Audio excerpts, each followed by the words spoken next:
everyone. We have like a really packed panel tonight because looks like Lance jumped in here at the end. So what are you doing up? It's like late for you. You're still awake? Editing. I thought it was Night Terrors. You've been he's been a busy bee lately. I've seen like your upload, like you've been putting what, 2 videos a day, 3 videos a day or something like that now? Like it seems like it's a lot.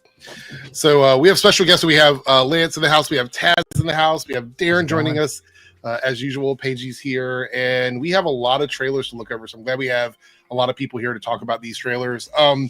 We have a few other topics, but primarily we're just going to get through these trailers. And I have to tell you, if you're coming in to watch this on playback, there's a high probability that most of these trailers will be gone. So if you're not here watching live, you need to be here for the Nocturnal Nerdcast live when we're doing this to see that. All the commentary will be left in, but the trailers might be gone. So just be aware of that. Before we get into this and we start chit-chatting a little bit, I do want to let everybody know we do have some goals tonight, and I'm really excited. Last week, you guys said that you prefer to pick what you get as a reward, because you guys you make those choices. So we gave 10 super chats at any level, so that means any tier at all, and the 4 options are quite interesting. We have a bonus weekend stream, so that means one week we'll do 3 streams instead of 2. We have the option of a bonus stream where you guys in the chat will pick all the topics. So literally I will somehow, some way figure out that you guys can choose. Maybe we'll do it live on the spot. Like in the chat, somebody just says, talk about this, and we talk about it. So that'll be interesting. An MCU villain ranking or a DCEU villain ranking. And the cool thing is the top 2 of those will be chosen. So if we reach that 10 tip goal tonight, 2 of the 4 will be selected. That's when you said top 2, it sounded like talk tour for a bit there. Oh, okay, yeah. I got excited. We're not doing any rug pulling crypto stuff here, though. It's not happening. Cody's in the house. Good to see you, Cody. Happy to have you here. Anyway, we have a little bit of time to hit those goals. And so before we get into everything, I'm just going to kind of go around and ask everybody how they've been doing. And we'll start with Paige. Are you eating something today? What's going on behind the screen there? I had Wendy's, by the way. I had Wendy's. So have you had Wendy's yet? No, I haven't been, but I don't know. To me, it doesn't seem like. I mean, it's only like a 20-minute drive, but it's like, is it worth it? It's I mean, like for driving, just one time, because it's in like a pain in the ass area. It's in like you can't have it delivered. Maybe, but by the time it would get here, it'd be cold. It's like a 20-minute drive. Wait, really? You think it's going to be cold by the time it gets to you in 20 minutes? 20 minutes, yes. Stuff 10 minutes away.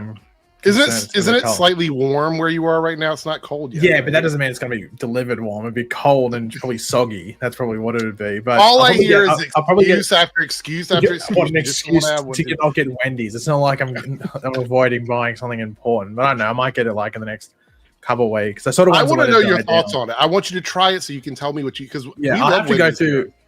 Well, I had it in America, but I only had like, I think it was like chicken strips or like tenders or something like that. So you basically had the thing that every restaurant has, chicken strips. Like, no, because it was just like, it's fucking Wendy's. It's not like I went to like a 3-star. In most places, Wendy's is top tier fast food in most places. I don't know. Well, I don't know. It might be. We'll wait and see. The thing is that I had American McDonald's. It sucks compared to Australia. Well, McDonald's is hit or miss, though. It's hit or miss. Like honestly, some are really good, some are really bad. But Wendy's the only thing I wish Australia had was like a place called Phil's Barbecue, which had like franchises and stuff like that in California. But I don't know if they had something like that, and Fuddruckers. That's the only thing I wish. Well, I agree with Fuddruckers, but you should, for Phil's Barbecue, you should do Paige's Barbecue, and then you can make your own barbecue, just like no. Phil's it seems barbecue. like so much of an effort. I just rather. Pay $15 and get it. I want someone else can make it. Thank you. More excuses.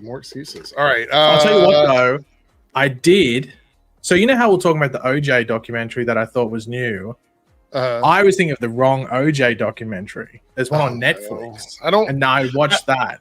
So there's 2 OJs. See, we're spiraling into stuff. Like I don't care about the OJ documentary. Like you're talking about something that like you were curious about it the other day. I was not. You think I'm curious about it because you tell me about stuff, and then when I ask you about it, you're like, "Oh, he must like it." No, I don't like stuff like that. You just talk about it all the time. Anyway, moving around here, we're gonna go clockwise to Darren. Darren, how are you doing? And do you like Wendy's? I do not like Wendy's. I think they're really very overrated. Oh no! Wow. Out of like Burger King, McDonald's, Wendy's, I think Wendy's. What's your go-to then? If you're not picking Wendy's, where are you going?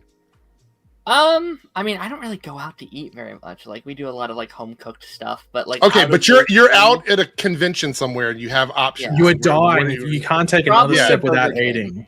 Burger King is probably where I'd go. And okay, I would agree. I think Burger King's also really good. I like Burger King a lot. I disagree with that. How are things going? How was your stream tonight? It was very fun. Our whole household has been getting sick lately. Like, oh no. Stuff going on, so if I keep muting myself, that's why I'm probably coughing. Okay, all right. I have to say your hat is really cool, though. By the way, so is this SpongeBob? No, it's so this side's a Valentine's Day hat, and this side oh wow. Okay, So I thought it was a reversible double festive. Yeah.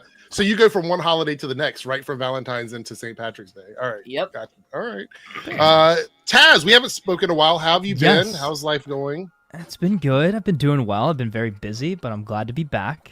Mm-hmm. It's fun. Been trying to get back into everything as far as streaming, getting it's my tough, right? You know, it's tough getting getting my content back out there, and just like right when I think I'm back, and just like life stuff gets in the way. But you know, this is really fun. Everything stops us from having fun on the internet. It's all real life gets in the way every time. Glad to have you here. Can't wait to chat about these trailers. So, and I do Lance, like Wendy's.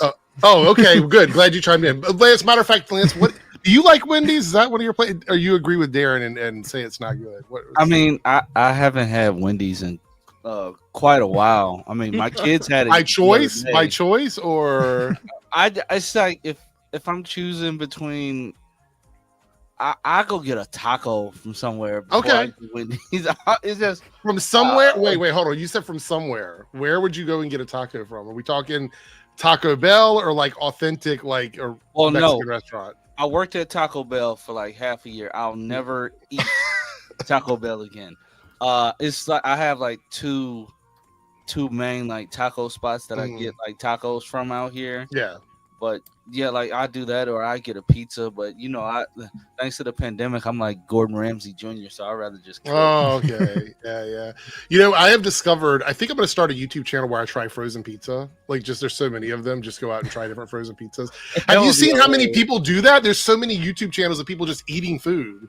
It's so weird. I mean, like it's just strange to me.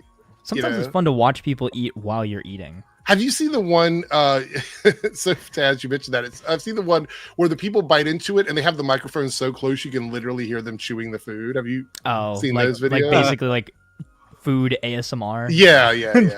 Not for me. There's a guy, and we're gonna get into our topics here in a second, but I have to get this out there. There's a guy that I saw a short for him advertising pizza, and I am a pizza person. Like I love pizza, all kinds of pizza. I love New York pizza. style. New Haven, thin crust, thick crust, deep dish, Detroit, Chicago, whatever style you want to give me, I'll probably have it. Flatbreads. But he made shorts where he goes and he tries like different pizzas. And he literally, I don't know where his microphone is. I'm assuming it's like right here, like on his shirt or whatever.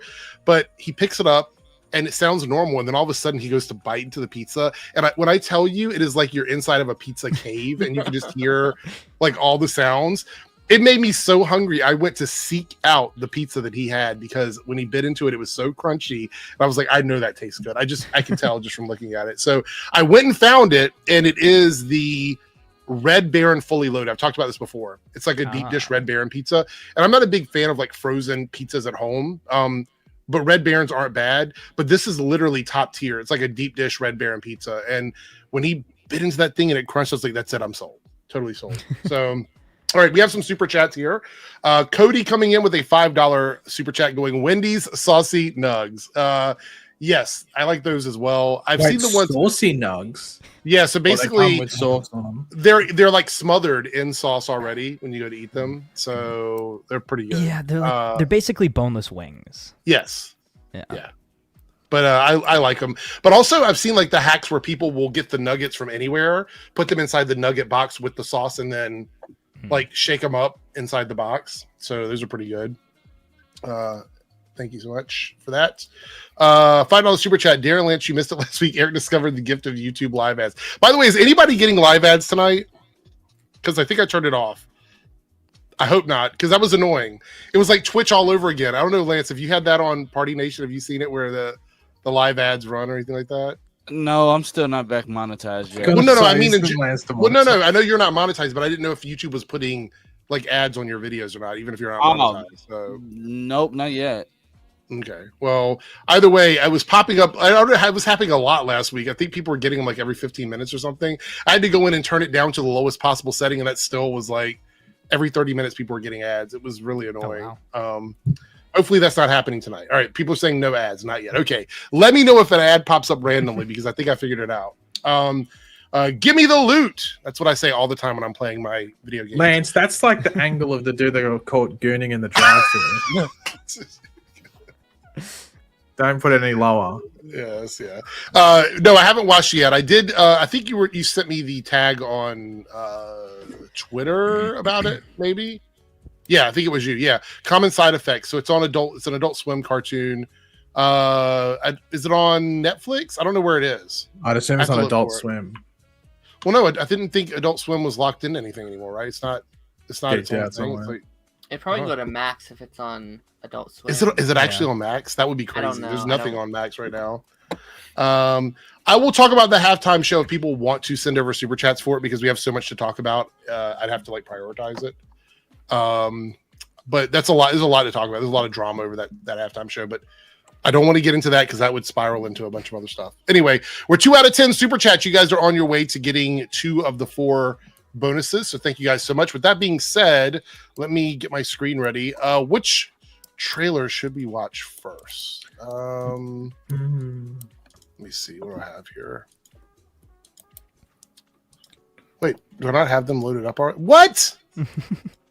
I had all my tabs open. Did it shut down? Oh no.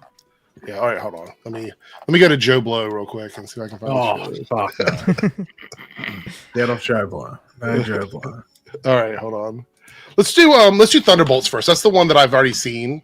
And I want to talk a little bit about that one because there's some really interesting stuff in it that I mean, it's basically a completely different trailer than the one that we got before, which I think is cool. Yeah, it gives the movie a completely different vibe that I definitely didn't get from that first one. But also the marketing seems more in line with that first trailer, like with the new poster. But this new poster feels more like the previous trailer. Yeah, so I think we get a better vibe of what the movie is going to be about in this trailer. Because the biggest thing was trying to figure out what the storyline was going to be. And I think in this trailer, we get a pretty clear idea of what's happening. But we'll talk about that after we watch the trailer. So as usual, you guys, we're going to watch it straight through one time. So if it gets removed, that's cut out. And then we'll talk about our thoughts on the trailer afterwards. So let's do this Thunderbolts big game trailer, which, by the way, almost has 10 million views already. So that's a really good sign. Let's see what's going on. Let's talk facts. The Avengers are not coming. Who will keep the American people safe? There's some big threat out there, and you are gonna help me stop it. Wait, us? Yeah, you. Why, you got someplace to be? I love that guy. So none of us comply? So what, we all just punch and shoot? I can't think of a worse group of people trying to work together. Stop! Stop! Please, John, stop! Where are you? Everyone here has done bad things. You can't escape the past. Hey, it's like your mind is somewhere else. So you could do something about it now, or live with it forever. This could get messy. No shit. You thought you were gonna be some great saviors? Oh my God. You can't even save yourself. We can't do this. No one here is a hero. Lena, when I look at you, I don't see your mistakes.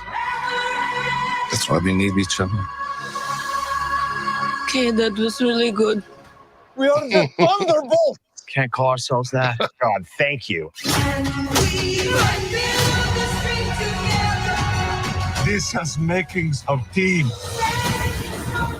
that can raise to glory. Bring light from the darkness.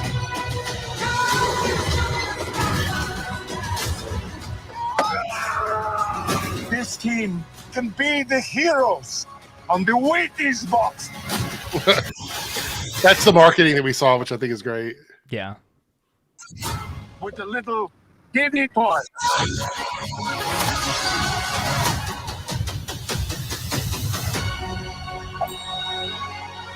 Alexi, have you slept? I'll sleep when I'm dead. Well, I'd like not to die today, so maybe somebody else should be driving. All right. Okay, so let's just give before we start talking about details, I'm going to say that I think this was a much better trailer than the first trailer we got for Thunderbolts. I enjoy pretty much everything in it. I think it's a really well done trailer. And this makes me more excited to see the movie. And I was already really excited to see the movie. But this feels like it's starting to really ramp up that like marketing toward a broader audience, which I think is really important. Any thoughts from you guys? Yeah, I mean, I think it honestly looks like Marvel Suicide Squad, but like in a good way. I think we have a really good collection of characters. I think, again, the tonal shift from that first trailer to this trailer, it definitely seems a lot more serious.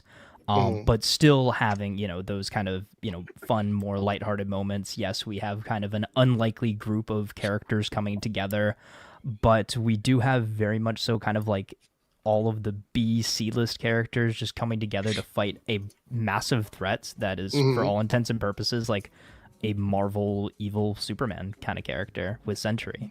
Yeah. Darren, thoughts on this? Yeah, no, I think this trailer did wonders for me, because I thought those first couple trailers were good, but it wasn't like sparking something in me yet. Like I was like, okay, this looks pretty fun, whatever. And I think this trailer debuted that heart that I was really looking forward to a movie like this. Again, if we aren't endured into these characters, if we don't really care about their dynamic, it won't work. It just simply won't. And I wasn't really seeing that in the previous ones. This, they nailed it. They described this film as like Marvel's like Breakfast Club.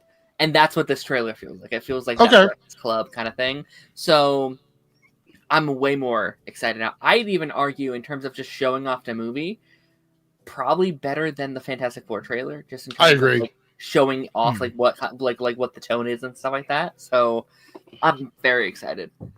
I think the reason for that probably is because we have more time for the Fantastic Four before it comes out. 100%. Yeah. So I think that's the reason why. Lance, do you have any opinions on this? Coming from somebody that cannot remember the first trailer to save his life, this trailer had a smile on my face. I did not see it during the Super Bowl because like I wasn't even at home, so I was like, I saw everybody's hype online. I'm like, let me hurry up and get home so I can watch this, and I was pleasantly surprised. It feels like it's gonna have like some lightheartedness to it, but we're also gonna get this more serious aspects. These are basically like a group of nobodies who were like cast aside, and they're coming together to make a super team. And I think that's like Suicide Squad, like everybody else was saying, but at the same time, not. But in a good way. I think this team will work. They're not under threat of like, oh, if you don't do what we say, I'm just gonna blow you up. Like, right? Yeah, like they seem like they don't want to be together. But at the end of the day, I think they're gonna form that bond. I said in my review, the two that I'm more excited for really is Bucky and Guardian. After seeing their what if variants, 100%. I'm really excited to see this. Also, Bucky's wig is terrible. Paigey, this wasn't at the top of your list. Did this trailer change your mind at all about the movie? Well, I do. Based off the vast difference, both in tone and just what they showed, and like it looks like a completely different movie. Yeah. Obviously, they probably read that it wasn't tracking well and went, okay, we actually have to show what this fucking movie's about because we have to show some cool shit. Because they were just showing like the character stuff. that only gets you so far. Yeah, and we've seen, and I think we've seen a lot of movies like, okay, but people want something to follow. Like if they want character stuff, they'll watch TV because that's where it lies. You want like a proper, okay, I'm actually paying to see something new with a plot and everything like that, some cool stuff. And this looks like a completely different movie. Like I was sort of, because I hadn't seen the full thing. I only saw the TV spot thing that they played on the Super Bowl thing. So like what, 25, 30 seconds or whatever it was. So I hadn't seen the full thing. So I hadn't seen like some of that. I don't even think they showed like the shadow shit. Yeah, that's kind of crazy. I have some thoughts on that too. But yeah, like, I mean, it's very promising. It has 10 million views because it actually makes me, to be honest, I didn't really care about this movie at all. I probably wasn't going to go watch it, but this trailer makes me want to go watch it in theaters. Yeah. Come watch it in America with me. Oh my god. No, because then there's a chance that someone walks in and shoots everyone. I'm not doing that, man. Wow. That's too real, too real. I'll take you to Fuddruckers. That sounds sus. Okay, so I'm gonna dive a little bit deeper into this before we watch our next trailer because I have a lot of things to say here. First, let's do the super chat here from Cody. $5 super chat. So they're actually each going through their past because Yelena's falling into the red room, and I'm very excited for Thunderbolts. Yeah, it does look like we're gonna get some continuations of these characters' stories from all the other stuff that we've seen them in. I believe, at least from the way it seems, that this might have been, or it should have been out before the Guardian and Winter Soldier episode of What If. I feel like this should have came out first, but maybe that'll help people that want to go see it because, like you said, Lance, after seeing that episode, maybe it got you excited. But I feel like What If's timing was weird compared to all the other stuff we're getting. Okay, but let's get into this here. So Sentry is crazy. Let me tell you why. I don't think people, if you're not familiar with him from the comics, So Sentry is a character. I haven't read every single story from him, but I did pull up a little cheat sheet here of some of the stuff that he's done. Let's talk about what Sentry's powers are. Not the Void, because the Void has another set of powers completely, but all these powers he can access, right? So super strength, strong is like Hulk, Thor, those characters easily. So think like Superman level. Yeah. Invulnerability, similar to Superman. He can fly like Superman, but he can even go into light speed, which is faster than Superman. So he can fly faster than Superman. Yeah. He's got super speed normally, reflexes, regeneration, of course. But here's where it gets a little bit weird. He has energy projection, so he can shoot light-based energy, like from his hands. He's got resistance to telepathy and mind control. He doesn't have those things, but he has a resistance to them. So characters with you think like Wanda or Jean Grey or something like that, he has a resistance to it. It's not immune, but resistant. But the crazy thing is he has molecular manipulation, like almost to the level of reality warping, which is probably what we're seeing here in this scene when he's like flattening people into like nothing. Yeah, their molecules are definitely being manipulated there. Absolutely, just 100%. And then we got here the weaknesses for the Void, because these are the weaknesses that we know of from the comics. He doesn't have like a kryptonite, as far as I know. I don't think there's any like rock or something like that will change the way he has powers. But this goes between Sentry and Void as characters. There is a mental instability with this situation. It's like two personalities fighting with each other. And that's what you have to deal with in the comics. And I think you're going to see that in this movie. Now, the thing about the Void is the more that the Void fights, the stronger he becomes. So if the Void is in control, he gets stronger the more he's in combat, which I think is quite interesting. Now, he psychic attacks can affect the Void. He's not immune. Again, like I said, resistant but not immune. But the big thing he has is self-doubt. This is really weird. If he is not confident, he gets weaker. So it all comes down to just how confident he is in the fight. So belittling is the best. Right. If you troll him, if you troll him on Twitter, then chances are. So essentially, so what you're saying is the third act of the Thunderbolts with an asterisk is essentially diss track writing, and then we get like this live performance. It's almost like just on a big stage, maybe on top of Avengers Tower, whatever it's called now. Pretty much. So wait. So what's the? Is this just a manifestation of that thing that we're in Deadpool and Wolverine and Loki? Elias? No, isn't that called the Void? That area they're in? Oh, the area is, but I don't know if they're going to make that. These are two separate things. These are two. Technically, in the MCU, as far as we know, it is, but they could tie it together. They could say that's where his power comes from. We don't. We have no idea right now. Okay. This could literally look. It could be somebody from the Void. Like maybe he was stuck in the Void, and he came out and he had these powers. Maybe that's what's happening. Yeah. We have no idea. And maybe is that where people are being transported to? They're not being turned into dust or flattened into the ground, but he's transporting them to the Void.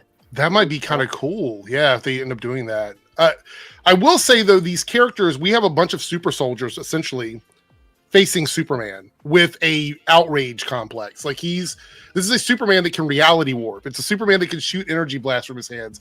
This is very dangerous. As you can see here, when Bucky's attacking him and he just rips his arm off, Captain America's powerful, super soldiers are powerful, but when they go toe to toe with like Superman, this is what happens essentially. Yeah. So he knows the Wakandan code to detach Bucky's arm. I think he just rips it off. Like, I don't think he needs a code.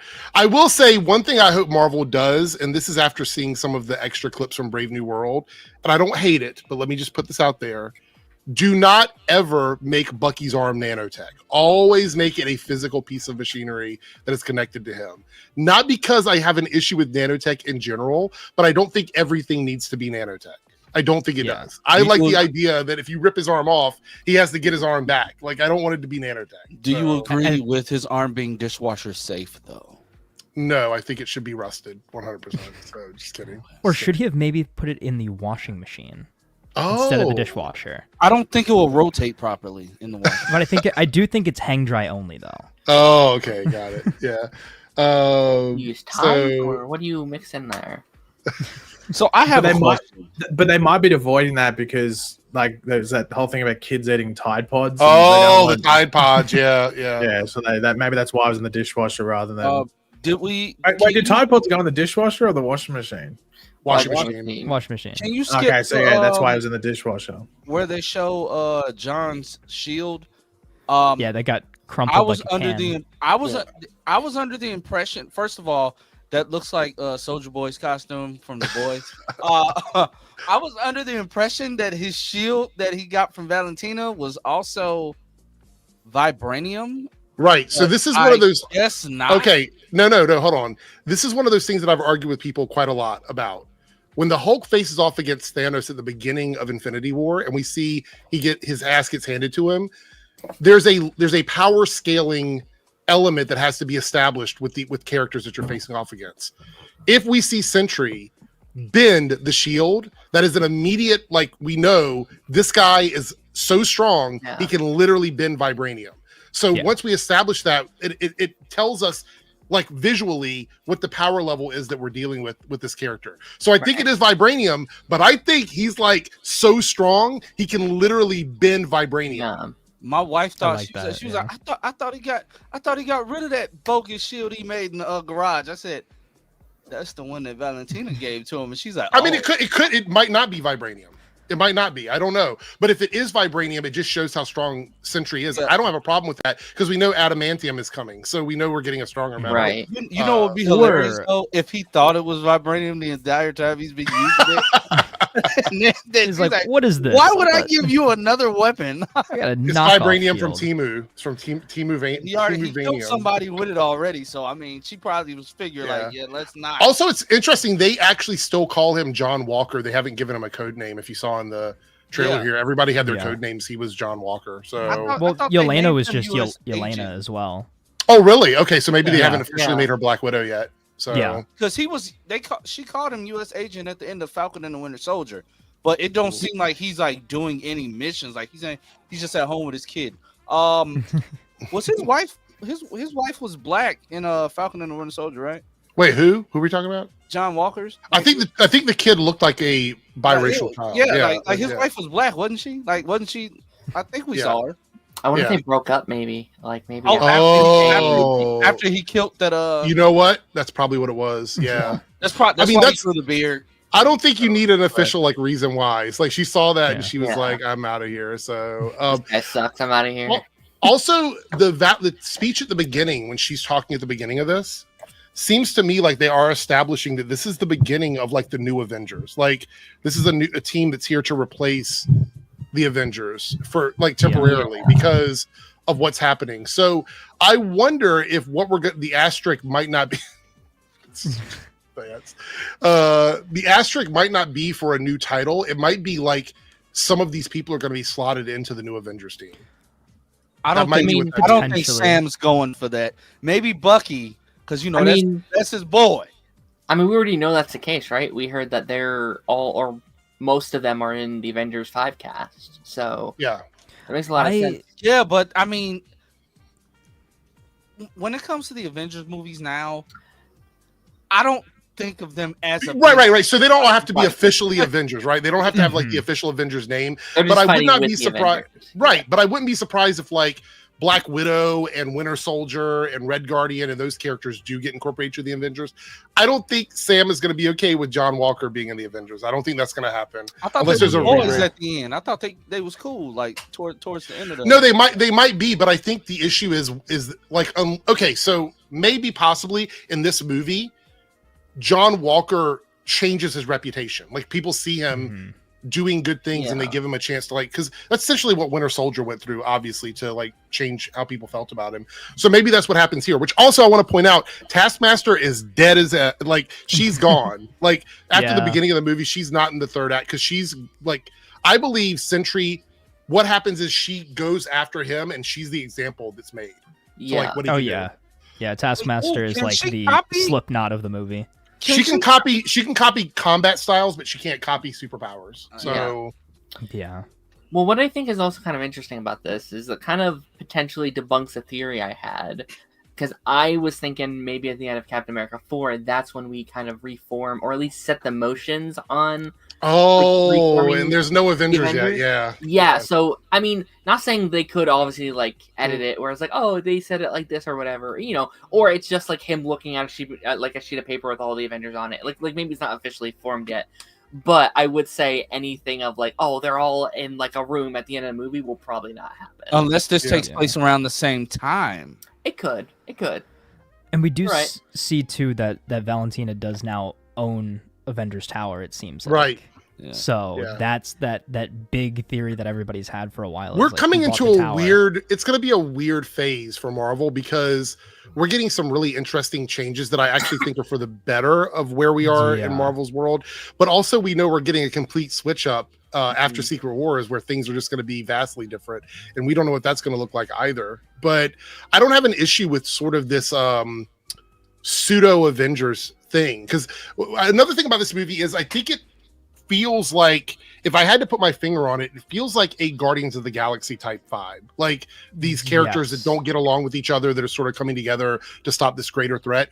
Also in the comics, Sentry isn't always a villain. Like Sentry does fight as a hero. The struggle is the void within Sentry's personal, like in his mind and stuff. So there is a possibility that by the end of this, they don't defeat the Sentry. He just decides to like they contain the void inside of him, and he becomes a hero for a short time. And he'd be a very powerful ally in Doomsday and Secret Wars. Absolutely. Yep. I have a question. No. Where the hell is Spider-Man in all of this crap? Like he's just they're fighting in the city. Oh, who's that guy? Who's that guy in the yellow suit? Well, we don't know where this is though, right? Like we don't know if this is like when Spider-Man, like chronologically, we're not sure if he's even in the city at this time. We have no idea.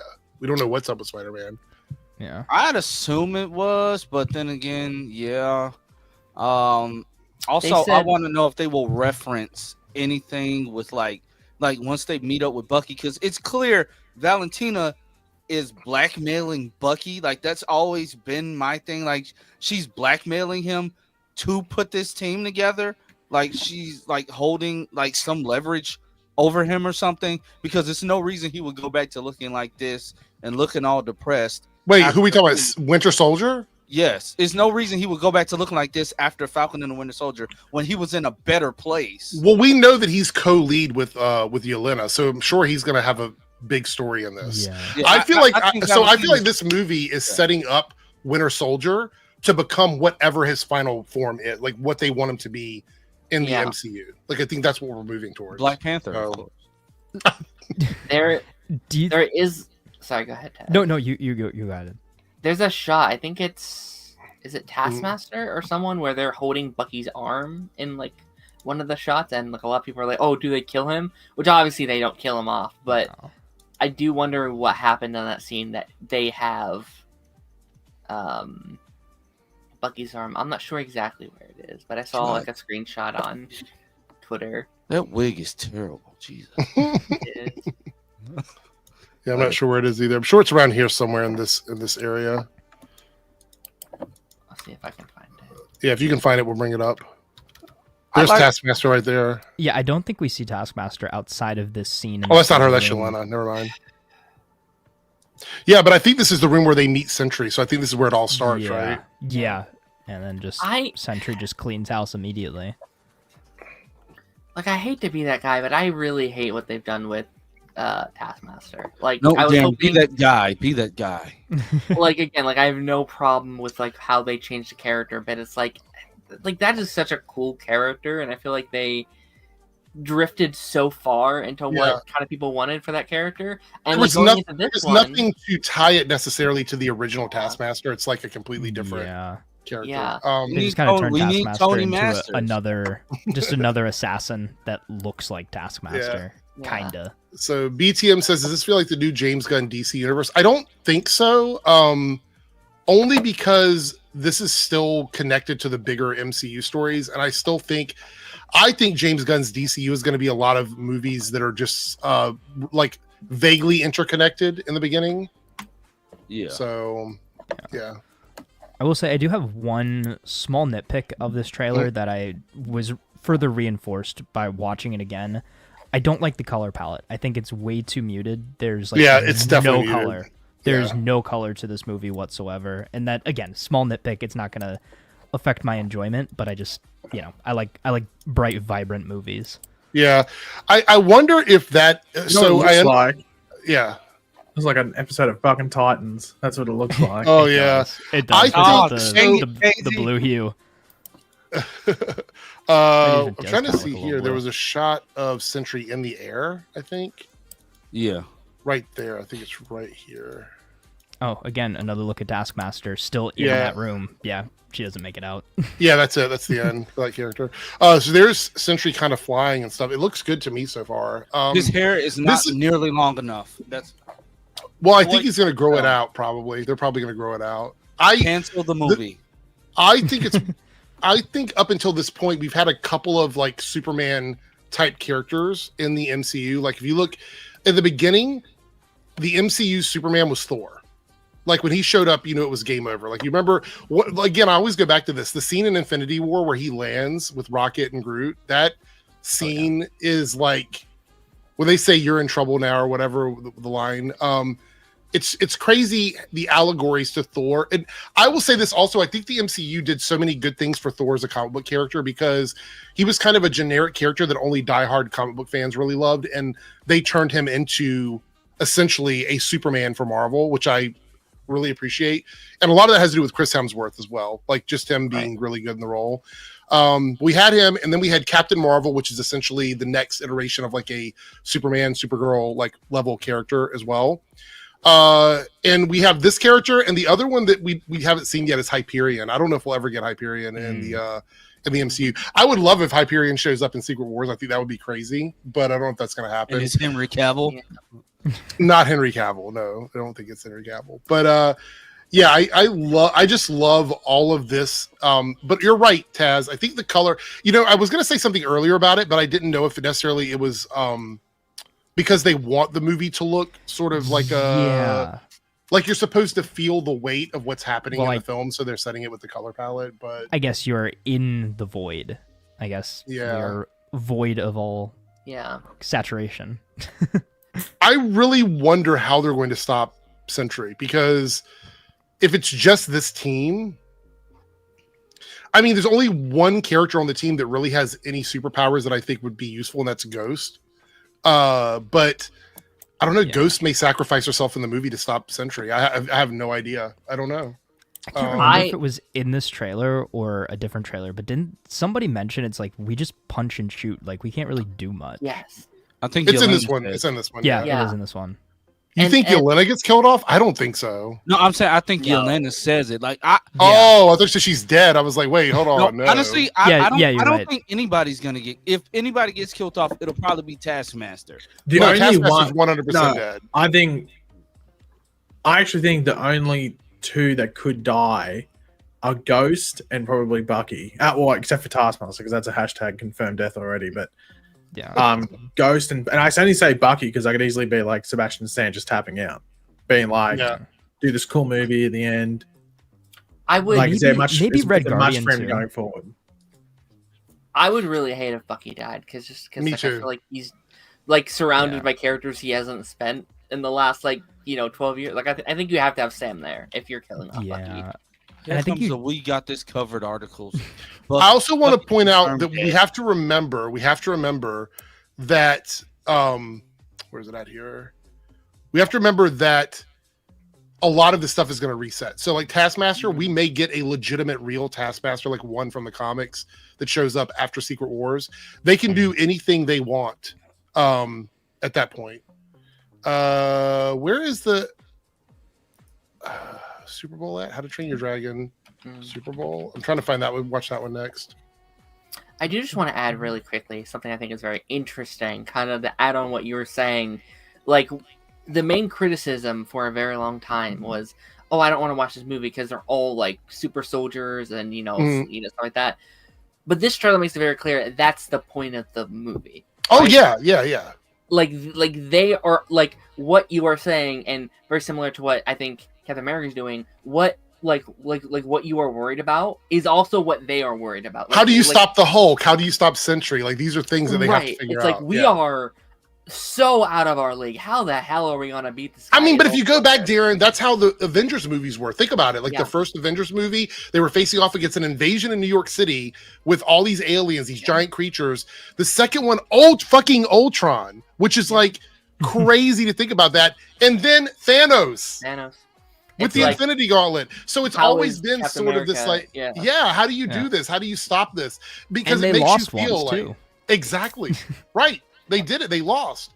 The studio made them lose. And so I think it's really interesting to see the underdogs come out on top, which is what everybody loves, a good underdog story. I know people, but everybody loves to see the underdogs win. You can't have them come out. Like you can't have Goku fighting like Krillin every week. Like that's just not going to work. You know what I mean? Like that doesn't add up. So who the fuck would be tuning in for Goku versus Krillin?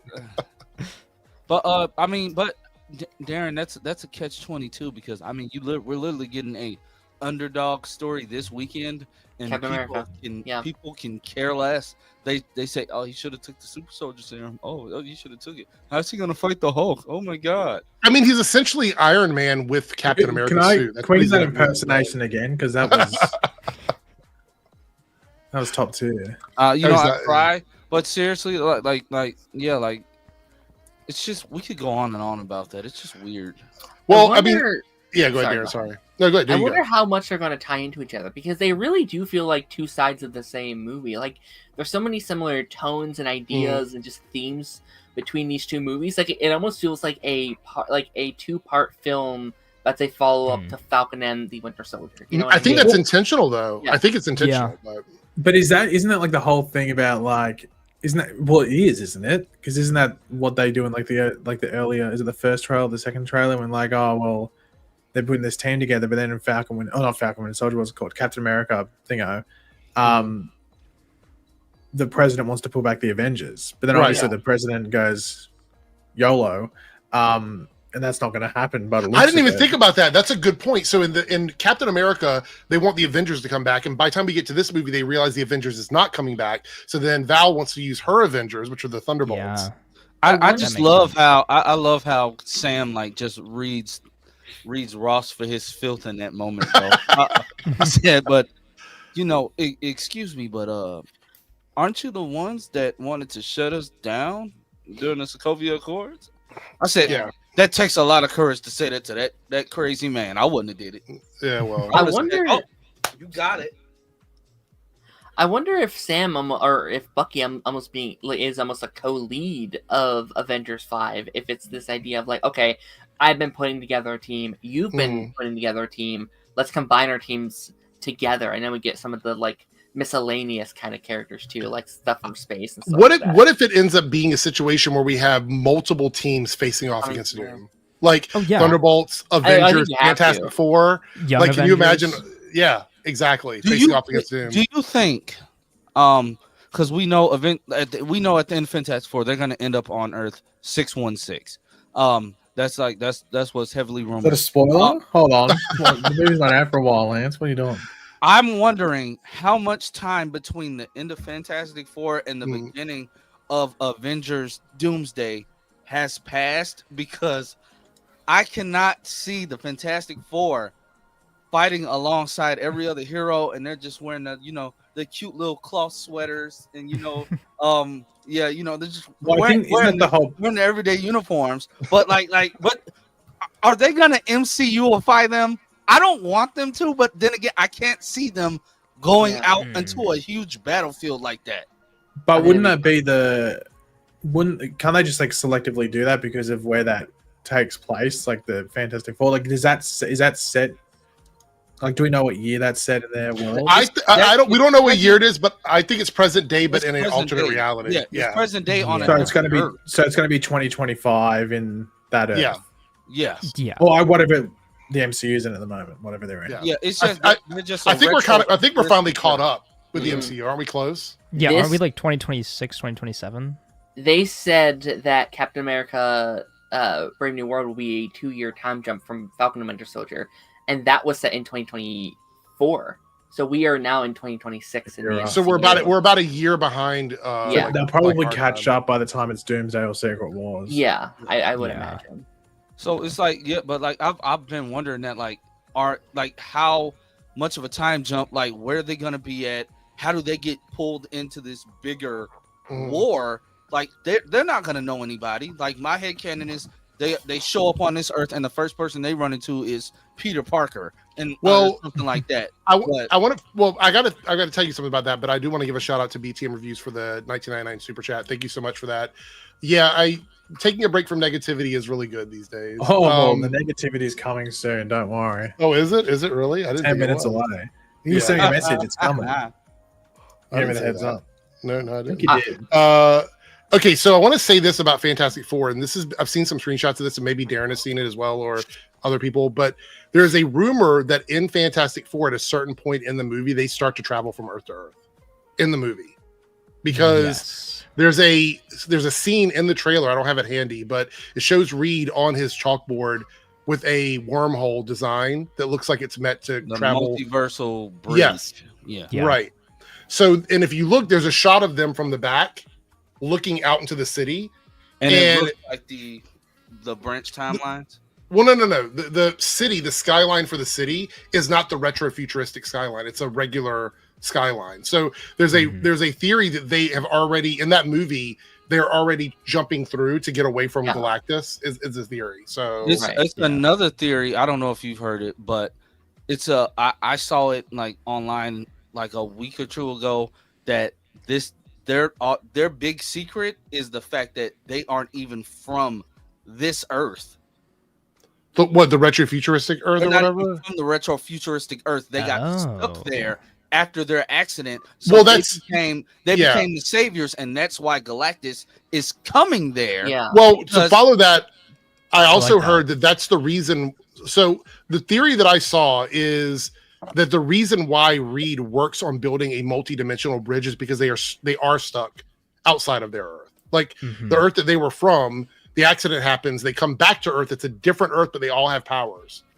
And that's why they're stuck there. That's what I've heard. But I don't know how much of that is. People have broke that trailer down a million times, so I'm just going to go with whatever they're saying. But there is a theory that the Fantastic Four movie does not all take place on the same Earth.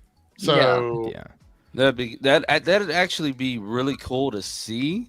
I like the theory that that the reason Galactus, because Galactus he's not just a straight up villain, he's a force of nature. Right. So him basically coming to set order, because he knows, okay, you're not supposed to be here. This Earth isn't supposed to be as technologically advanced as it is. Thanks to you guys, they're not supposed to have any of this stuff. That's a good point. They never needed these protectors. Right. So he's coming to basically wipe it off, the face of the multiverse universe or whatever.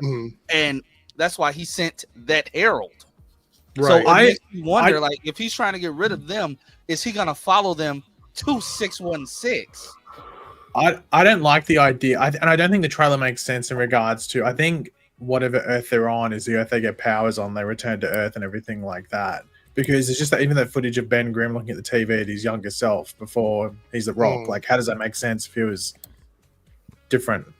Well, I mean, it's possible that they both of those planets they went to space, but the wrong set of them comes back. So the first time Ben Grimm didn't get turned into a rock, the second time he did. Yes. Interesting. But again, this is all massive speculation. None of this is like... Yeah, I don't know. I think you wouldn't want to be that convoluted. Like, maybe you do it like halfway through the movie or in the third act, because of Galactus, they have to Earth jump and stuff like that, and that'd be after he's built that multiverse bridge. But I think in regards to tying it into their origin, I think you're probably better off just being simple with it.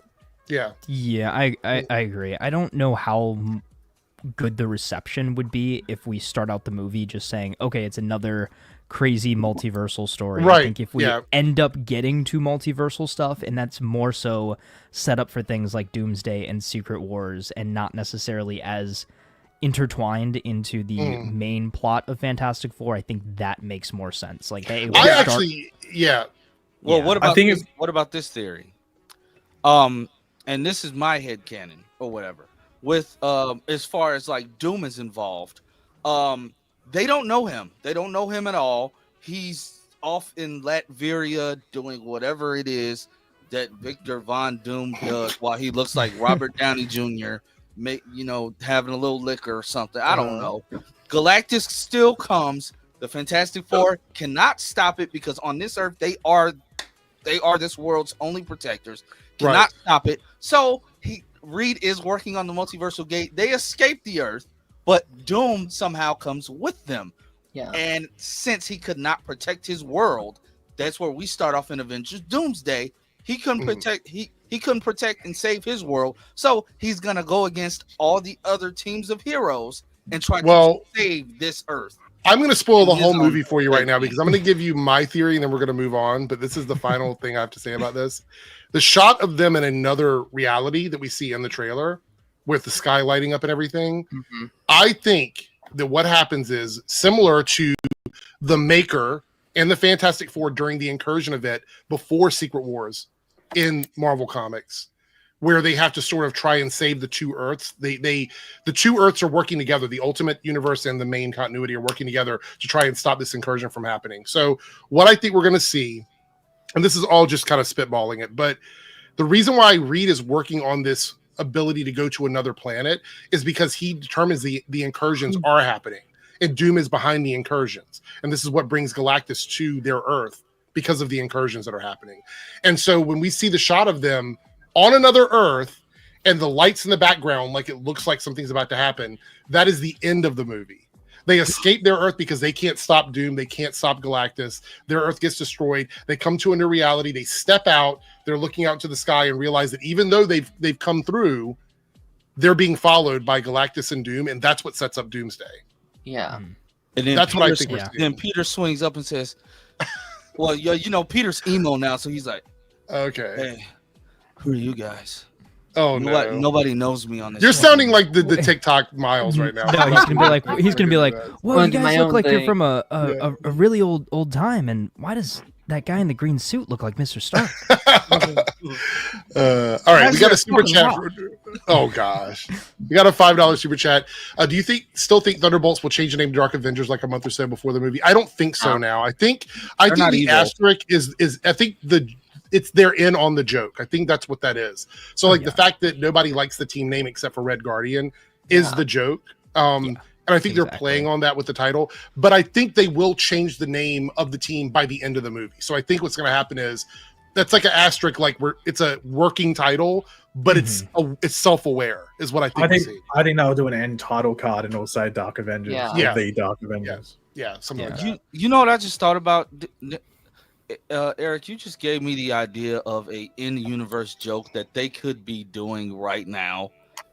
You know how Peter loves those really old movies or whatever as he calls them. If he were to see Thunderbolt Ross in person now, he could say, "Hey, you look like that guy from that really old movie." Oh, I know. No, I don't want them to do all that. I mean, he never made the Sam Jackson Nick Fury looks like Mace Windu joke. So yeah, that's true. Cody with the $5 super chat. I think Taskmaster gets trapped in the void from the start of the movie. So Taz, you were mentioning that or was it who was it? Was it Taz? You said that they might get stuck in the void powers. Yeah. Maybe it's possible that people aren't being killed. Maybe they are just getting sent to that reality or whatever. And there's technically a way to save everybody at that point. Yes. Yeah. Let's not save everybody. There's a lot of innocent people getting turned to dust if that's true in that scene that we see. So, I mean, I'm not saying they won't do it, but that's rough. And if Sentry's right? apparently maybe supposed to be a hero eventually, it's kind of hard to do that when you've just murdered a whole city full of innocent people. No, Wanda, right? She killed a bunch of people. That's true. That is true. Yeah. All right. But she's getting her kids back. So, I mean, that's a good thing, right? All right, so we're going to watch the trailer for How to Train Your Dragon. This one I have not seen, so this is my first time seeing this one. I had to dig for it. And Paigey, it is on Joe Blow Trailers because I couldn't find it anywhere else. So, Joe Blow. Here we go. I hope this is the right one, right? Superbowl? Yeah, okay, here we go. Yeah. Yes. I know they're just playing the first trailer again. Oh, okay. So wait, that was the whole thing? This one shot right here that we saw? These like... Yeah, what are they doing? Show us more. I want to see more. All right, so I will say this looks beautiful to me. Like, I'm excited for this. Do we have any people here that were fans of the cartoon that are not excited about this in the chat or on stream? I'm very... Okay, so these movies are probably some of my favorite films of all time. They are like defining features of my childhood.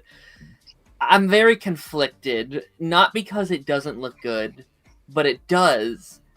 But that's been kind of my thing where like everyone's like, "Oh my gosh, it looks so good." And I was like, "Yeah, because it's the same exact movie again. Like it looks copy and pasted again." And I personally don't love that when it comes to like live action reboots. So you like adaptations to feel more adapted and less like copy and paste? I am a very strong believer where if you're bringing something back, if you're rebooting it, okay, why are you rebooting it? What is like what are you trying to do with that? Do something new, do something different. You didn't do the first time, especially so recent after the movies just ended. Not to say I'm not excited, because again, just like hearing that music again, like gives me the like stuff, but I'm conflicted. Like I'm excited, but I shouldn't be excited, kind of thing. Okay. What about you, Taz? I never really got into this series, but it definitely looks like the animated movies just brought into live action. And, you could be in that position of, because of that, you're not as big of a fan of it. I think it looks pretty good. I think this is not necessarily something I'm going to go see immediately in theaters, but I would definitely be down to watch it. It looks beautiful though. It really does. Like set design wise, I think the CGI on the dragons and everything look really good. But yeah, it seems very much so like what they did with Lion King, which is just, we're going to just remake the movie beat for beat rather than reimagine the movie or reimagine the story. 3Dub says, I don't think it's going to be 100% shot for shot. I think it'll be scenes that expand, but not shot for shot. I don't know. It looks really, like, from what I'm seeing in that, it looked very much like maybe that's the point. Maybe that's the point of the trailers, to get people to think it is. Show familiar things.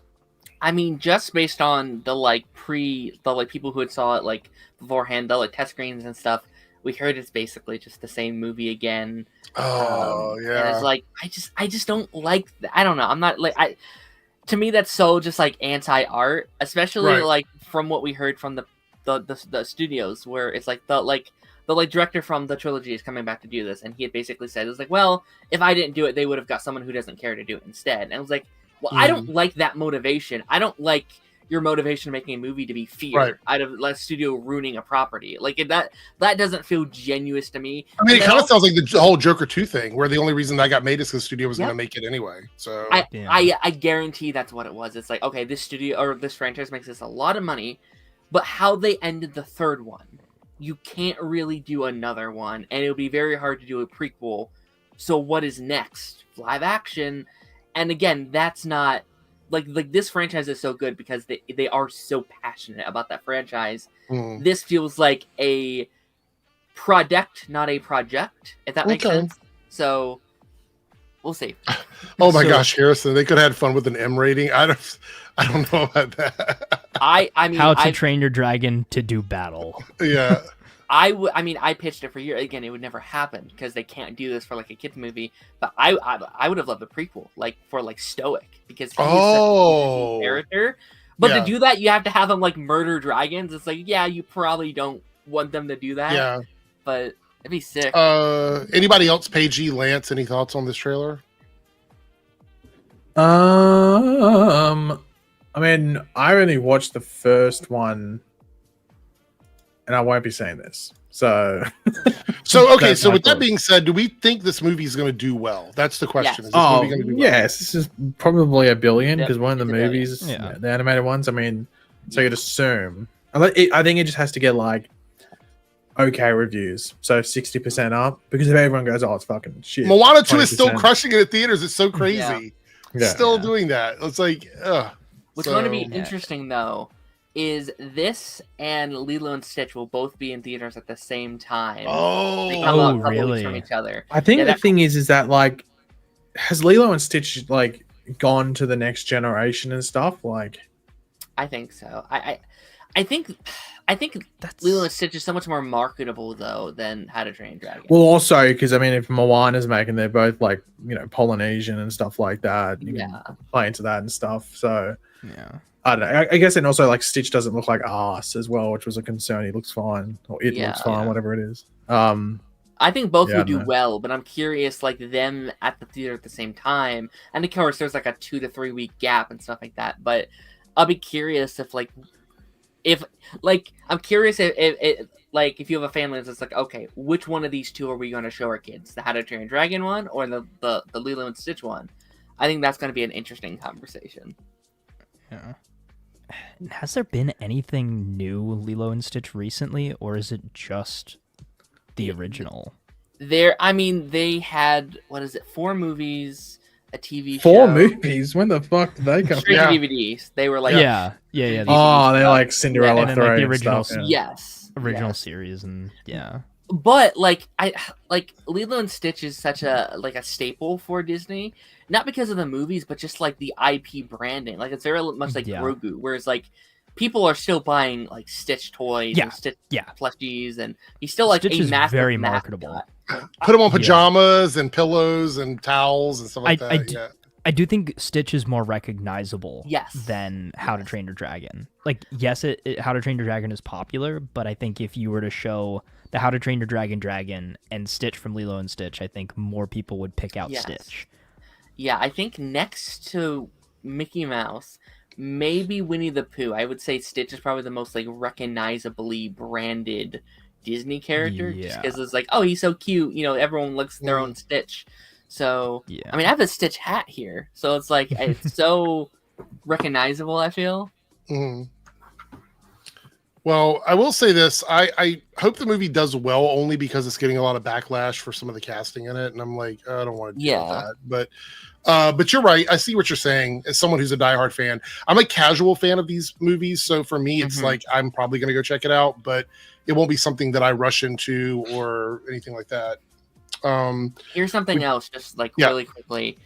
If this does well, this will open an entire new can of worms, because this is DreamWorks. They've never done a live action adaptation. Then we're looking at live action Shrek, live action, a Kung Fu Panda, live action. Live action Shrek, I think, could be like potential like nightmare fuel. Like, yeah, just thinking of like the donkey talking and Shrek himself.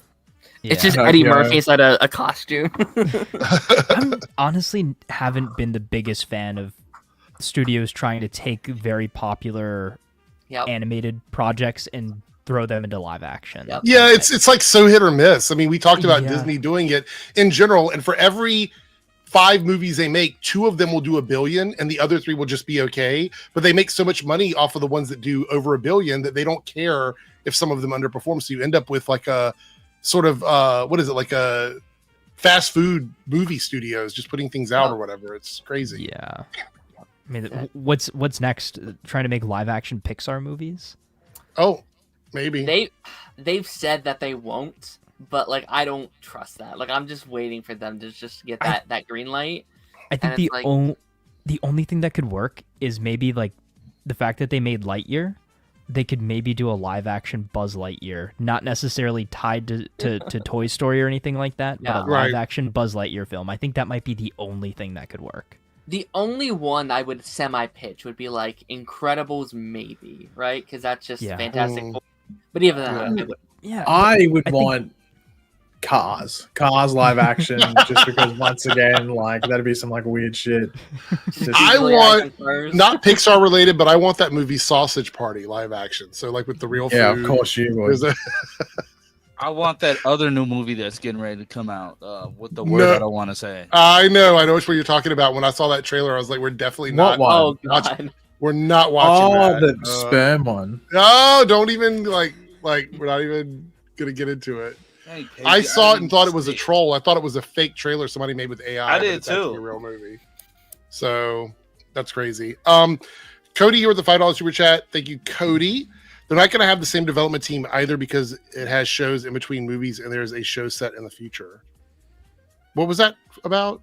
Is it about this? Yeah, it's there was a show on Hulu that's like 1,000 years in the future.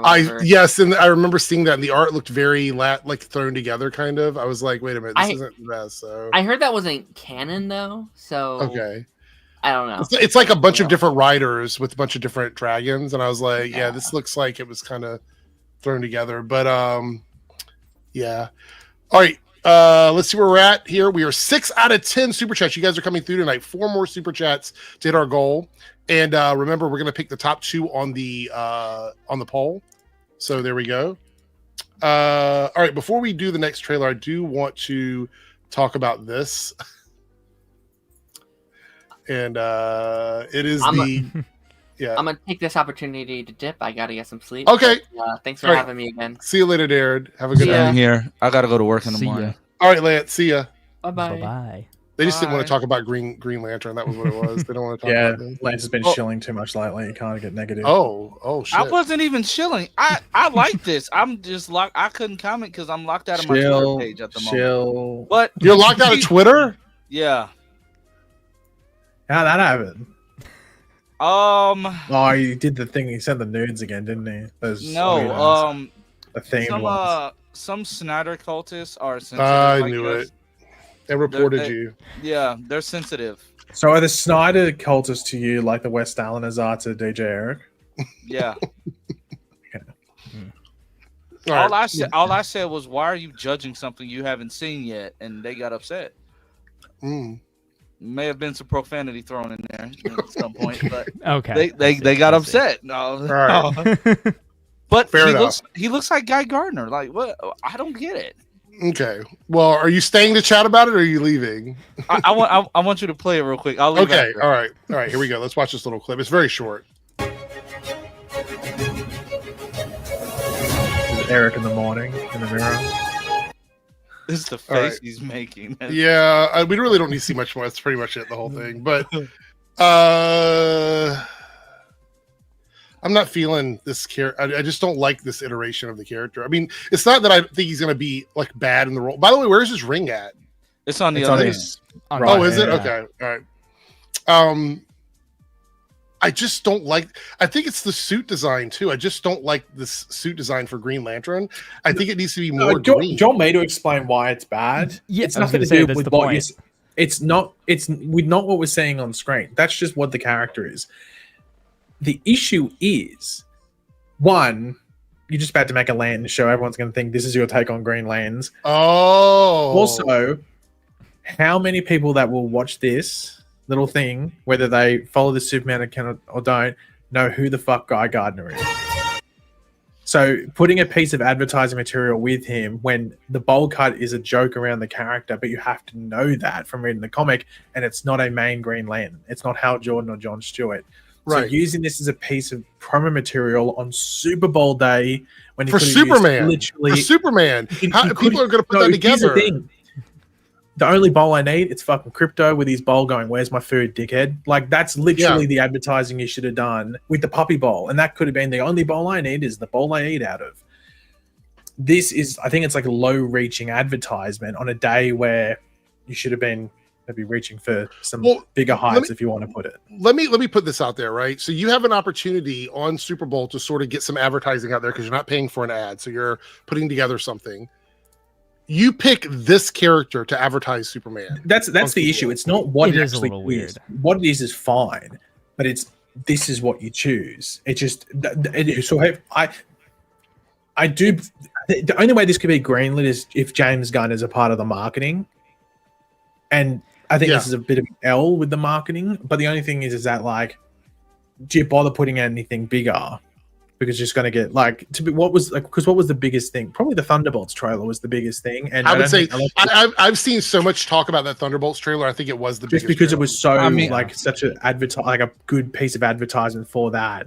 I mean, but I think like they probably should have done better here, just because it's low-reaching advertisement. Because I've said 0.5%. It's probably less of the people that saw this even understand what the joke is and even know who the character is and why the joke is funny. But think about it this way. People still are talking about this. It's still buzz about this. I never expected Warner Brothers to bring a full-length trailer to the Super Bowl because why? This is the first time they actually did so was last year. And did that help the movie at all? No. Not last year, but when Flash came out. So it's like this. Yeah. This is the bowl cut. A lot of people didn't get it, yes, but it still got a lot of buzz. Still got a lot of people talking regardless. And to your other point of, people are going to think that that's what a Green Lantern looks like. I mean, yes and no. You can clearly see that this is not the shilling pagey. It's not shilling, but you can see this is not a Green Lantern uniform. It literally has another man's name in the chest. Like you can tell it's not a Green Lantern uniform. And this works for a guy because he's an idiot that would just go with propaganda. But you're supporting my point of the 0.5% of people that get that. It's more, more than 0.5 pagey. Oh. I trust if you went onto the street and showed 100 people, you probably get 0. You probably get 0%. I get 10%. I will kind of play devil's advocate here a little bit. This wasn't actually shown during the Super Bowl. This was just something that was posted day of. It was just an online. It was just on the Superman account. Yeah. So of the people that would actually see it on the Superman account, those people that are actually following it, those people that are actually on Twitter looking for things like this, I think for the most part, people would understand it and understand that it's supposed to be just kind of a throwaway joke. I feel like this is something that could have been done in an afternoon, and they were like, all right, we'll make a fun little to fire joke. Back at that a little bit though, at the Puppy Bowl they didn't show anything new. It was the same trailer they had shown before. But to be fair, I think that from what I can tell from I went back and had a look, I think the people to blame for that are like Hollywood Reporter, Deadline, Variety, because apparently they were the one that pushed the new angle to it, when apparently from what I'm saying, the original plan was always just to be like a sponsor of the Puppy Bowl with the crypto theme, and then just show the trailer there again. Yeah, but my issue, I do agree. I think Gunn reposted the Deadline article or something, and they said new in that article. So it's just like, well, hold on, maybe you should have said, well, maybe it's not new, but then of course, then you're not going to say that because then people aren't going to watch the thing. So but I also want to point out quite a bit more viewers because of that. Yeah. But I want to say this, even if this was posted to their social media account, it wasn't intended for anything bigger. I think it would have been much more beneficial to stick a character in this little moment here that would have like imprinted on people a bit more, like crypto, because like Andy said, the bowl thing, they could have come up with some play about a puppy bowl that makes sense, because clearly here they're trying to tie it to the Super Bowl because he's standing in a stadium. So I mean, they are trying to tie it together. And yes, it wasn't expensive marketing, but I feel like it's a Superman movie, and we're not seeing a lot of Superman in the marketing for this film. Do you want to know, like, one of the biggest like comments about DC fans is that they're all online, they're never in the thing. So what do? You do one of your pieces of advertisement on the biggest advertisement day of the year is on your Twitter account, just on not the. I don't even. Well, they don't have a lot of money, Paige. You've already established they're not going to spend a lot of money on advertising. Yeah. So, Taz, what were you going to say? Sorry. So I had a fun idea as far as what they should have done. Right, it is literally the Super Bowl. Right, you have a Kryptonian dog. How do you feed him? With his Super Bowl. So it's just a bowl with the Superman logo on it. They don't have to say Super Bowl. There's no, copyright infringement or whatever, but you just put down the bowl and they somebody says something like, "Oh, that's a Super Bowl." Or a cape on the bowl. Yeah. Have like a bowl that looks like you're looking into a stadium, and then you pan out and you show Crypto running over to drink water out of this bowl. So it looks like there's a lot of things you could have done. Like you could have done something really easy. But they showed Crypto's flying animation during the Puppy Bowl. People shit on it. They just to be fair, I don't know if that was official as well, because there's also the one where he's like shaking the Puppy Bowl logo or whatever it is, and that could have just been VFX done for that program. But then they dropped the toy box art for a Crypto toy that has I'll pull that up. Hold on. That has Clark doing the classic flying pose.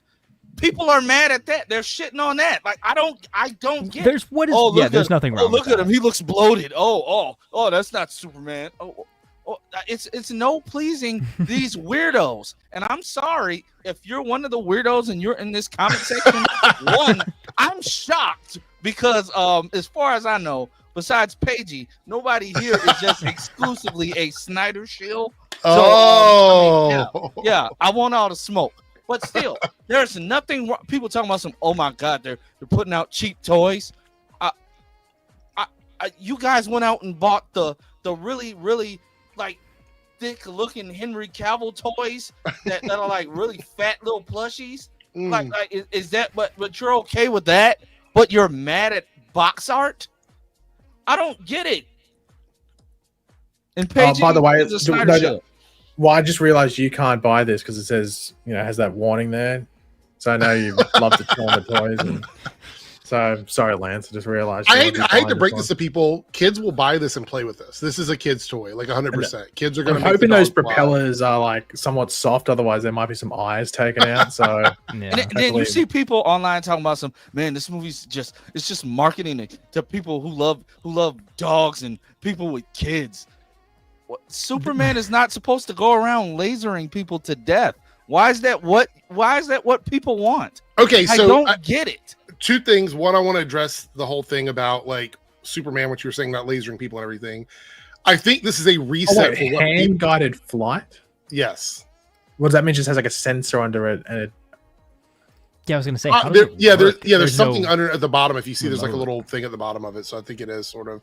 That's probably so it doesn't put people's eyes out, Paigey. That's probably why that is like that. But I mean, hold on. I'm sticking out my hand right here, and I'm just imagining that toy in front of me. If I leave my hand up a bit, it's getting to my eye line. But it probably it goes straight down. It probably lands if you take your hand out from under. What if you have to sneeze and you push your head forward? All of a sudden, eye into the. I mean, you're creating scenarios for people to get hurt. That's what you're doing right now. I'm an IHS person. I'm thinking of scenarios. Right. It's like it's a choking hazard. So hopefully people aren't putting it anywhere near. Yeah. What are you choking on? His tail or something?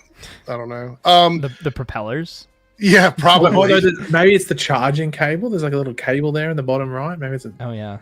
Hopefully that's not fucking USB-A. It is. It probably is 100%. But I want to say I think this is a reset on what. So what I think James is dealing with here is he has to reset and retrain what people think about Superman, because the DCEU Superman was so different from what most people knew about Superman up until the point that we saw that first film in 2013.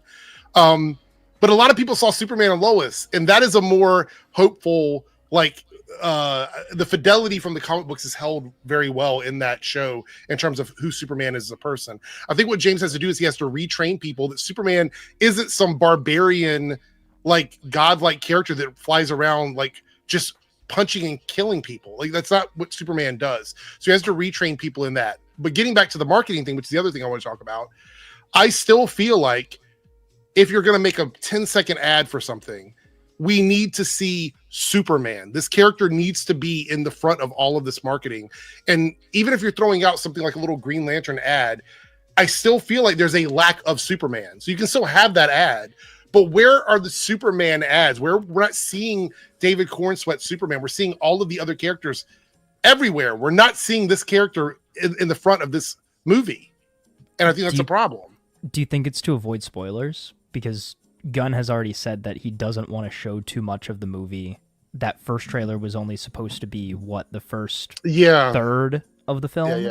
Yeah. So I'm thinking maybe the reason why we're promoting Crypto so heavily, we're promoting Guy Gardner and all the other heroes that we're going to see in the movie so much, is just so that we don't see as much Superman and we're more surprised when we actually watch the movie. That's the case, I'm okay with it. I think that's fine, but what I mean, I guess, let me kind of put out what I was thinking in my mind is like David Cornsweet as Superman doing specifically advertising material, like not things from the movie, like showing up at events, doing interviews, showing up in the suit and like a cheesy ad. Like we just saw a Green Lantern cheesy ad. Why couldn't we do something like that with Superman? Why couldn't he be in a shot, for like 15 seconds or something? It feels a little weird to me because on top of that, would have called him cross-eyed. Well, on top of that, I think Nathan is probably a more expensive actor to hire for like a day than David Cornsweet would be, because this is going to be sort of his big break. This is a lot of this stuff sometimes is done at the screen testing, so this would have been done before they even filmed the movie. What do you mean, like that stuff, all those poses and stuff he's doing? Yeah, maybe like even during the costume test. Yeah. Well, yeah, like that. Just mean like the screen testing, like the actual like. Yeah, but still, my point is they could have done that with David Cornsweet. They could have had him do some funny stuff that they could have used later in advertising. Oh yeah, but like that's said, like they probably I don't think I think they went to play into the bowl cut thing, which once again, as I said, like hardly anyone. I mean, you can see that he has a bowl cut, but it's just like, why does this? Said. So I think it's leaning into the meme culture stuff, which is fine. But I feel like Superman needs to be the forefront of this film, and we're seeing Crypto, we're seeing Green Lantern, we're hearing comments about other actors. Superman is absent from the advertising for his movie, which I think is a problem. But this is like the second thing. This is the first thing, might I say, after the first trailer. So I don't think it's really you jump at the alarm bells. I think it's more like because when anything of main importance, like any main thing, it's clearly going to have the Superman focus. The rumor is that we'll see. Like you're not going to do a trailer where it's like, you know what? Let's make the focus of this fucking Hawk Girl. Of course not. If it's going to be a focus, it's going to be Superman, Lois Lane, Lex Luthor. That's always going to be where some focus lies. But Superman's always going to be at the core of that.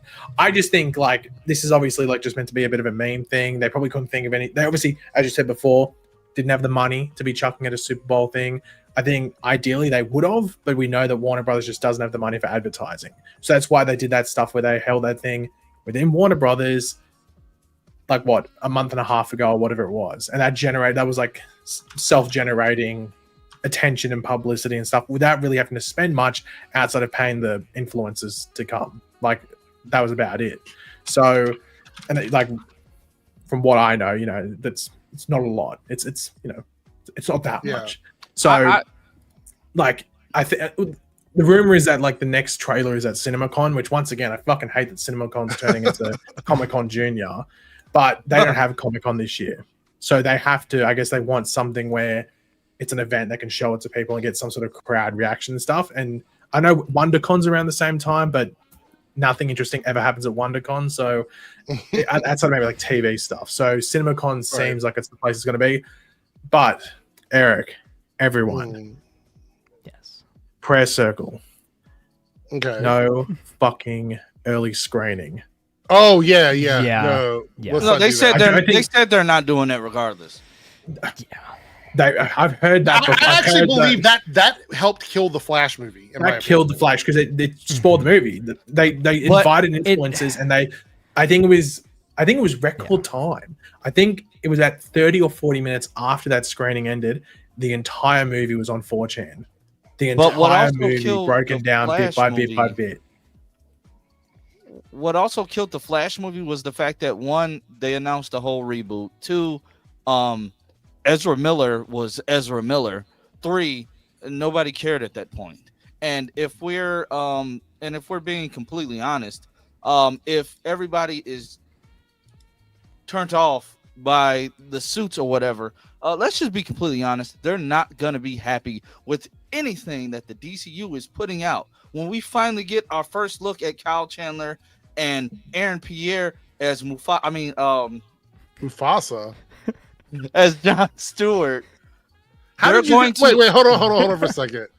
How did you get Mufasa out of that? Where was your mind at? Because my mind was on Aaron Pierre. That's Mufasa. Oh, okay. Yeah, I just want to make sure we got that there. Okay. But let's just be completely honest. They're going to shit on those costumes anyway. We're gonna see. Oh my God, Jon To Stewart. be fair, I don't think there's happy. Well, I'm hoping that they're good. I don't think any of the costumes so far are like above an 8. I think Mr. Terrific's is probably the best looking. I would agree with that. The one from the comics. Yeah. So I'm hoping the Lanterns ones are good. My worry is that they're either way too CGI or there's no CGI at all. There needs to be, I think, some. I think the Lantern Lantern suits. Okay, hear me out. I think the Lantern suits are going to be green jackets with black jeans and a white T-shirt. No. That's what I think. Green Lantern. Why would you think that? No, I don't. I'd rather it just be the full leather suit at that point. Then, but honestly, that'll be fine too. I think this suit. I think what's gonna set this suit apart is we haven't actually seen him flying. We haven't actually seen his ring fully powered up around him.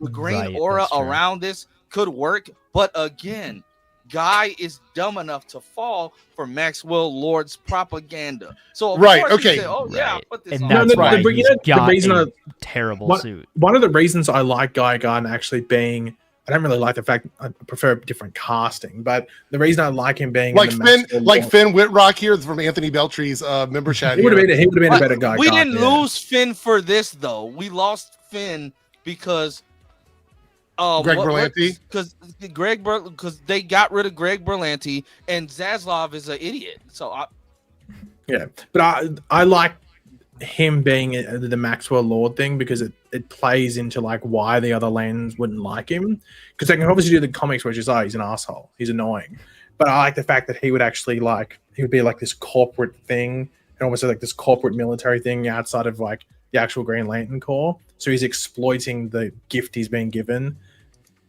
playing into this. So I actually like that. I'm hoping he's in Lands.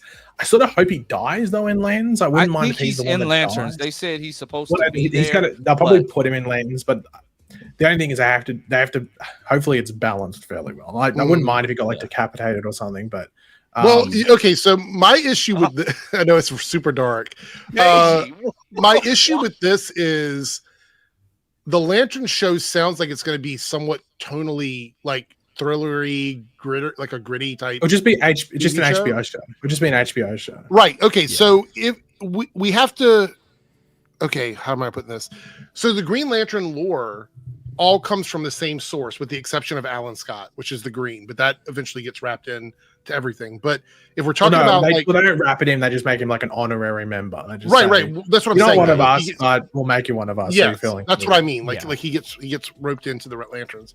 It's like when Eric became a part of the, like, what do they call it, the Pussycat Dolls or something, but you weren't really a part of the Pussycat Dolls. So they went, well, we'll include you, but you're not really one of us. Yeah, that was sad. I was very depressed. Like, if you look clearly and like carefully and closely at the Don't Ya music video, you can see Eric.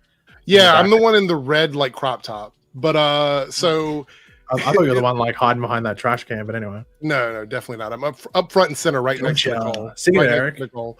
But the Lantern lore is tied. Like if you look at John, Hal, Guy Gardner, pretty much all the Lanterns, their lore all ties back to one singular thing, like the Lantern Corps. So you're gonna have me believe that this type of Lantern exists in the same world with like John Stewart and Hal Jordan? Yes. Yeah. That's to me that seems a little weird. Like, is the lore going to be consistent? Because Lanterns make their suits out of their rings. So yes, and the thing is, suit? the thing is it's not in out of the realm of possibility that he made this suit with that he just will, like, he's like, oh, I need something different. I'm a part of this corporate Justice League. Let me make this. He could have legitimately made this suit like that. Again, we don't with the know jacket, with the jacket, yes, because I mean he wears a jacket. With the Maxwell Lord jacket. What I'm saying is, with all of these like Maxwell Lord designs, yes, he made this with his ring. Yeah, yes. That's not out of the realm of possibility. I'm very curious. Look, the way James Gunn is running his ship right now is everything is sort of orbiting the DCU. Like, it's not all sort of overlapping with each other at this moment. So I am very concerned, and I'm going to put this out there because I'm going to keep an eye on this, at the lore that this Green Lantern has compared to the lore that the Green Lantern show has. Because if they are different in any way at all, that's going to be a big problem for the continuity of the DCU. It's not, though. If he's legitimately working for a corporate thing, if he's legitimately working with them, and he's what if he got kicked off? Like, what if the Guardians on over like, you know what? So the Green Lantern Corps is okay with him being a hero for hire. Yes. Well, they wouldn't be okay with it, but it's Guy. He would not care.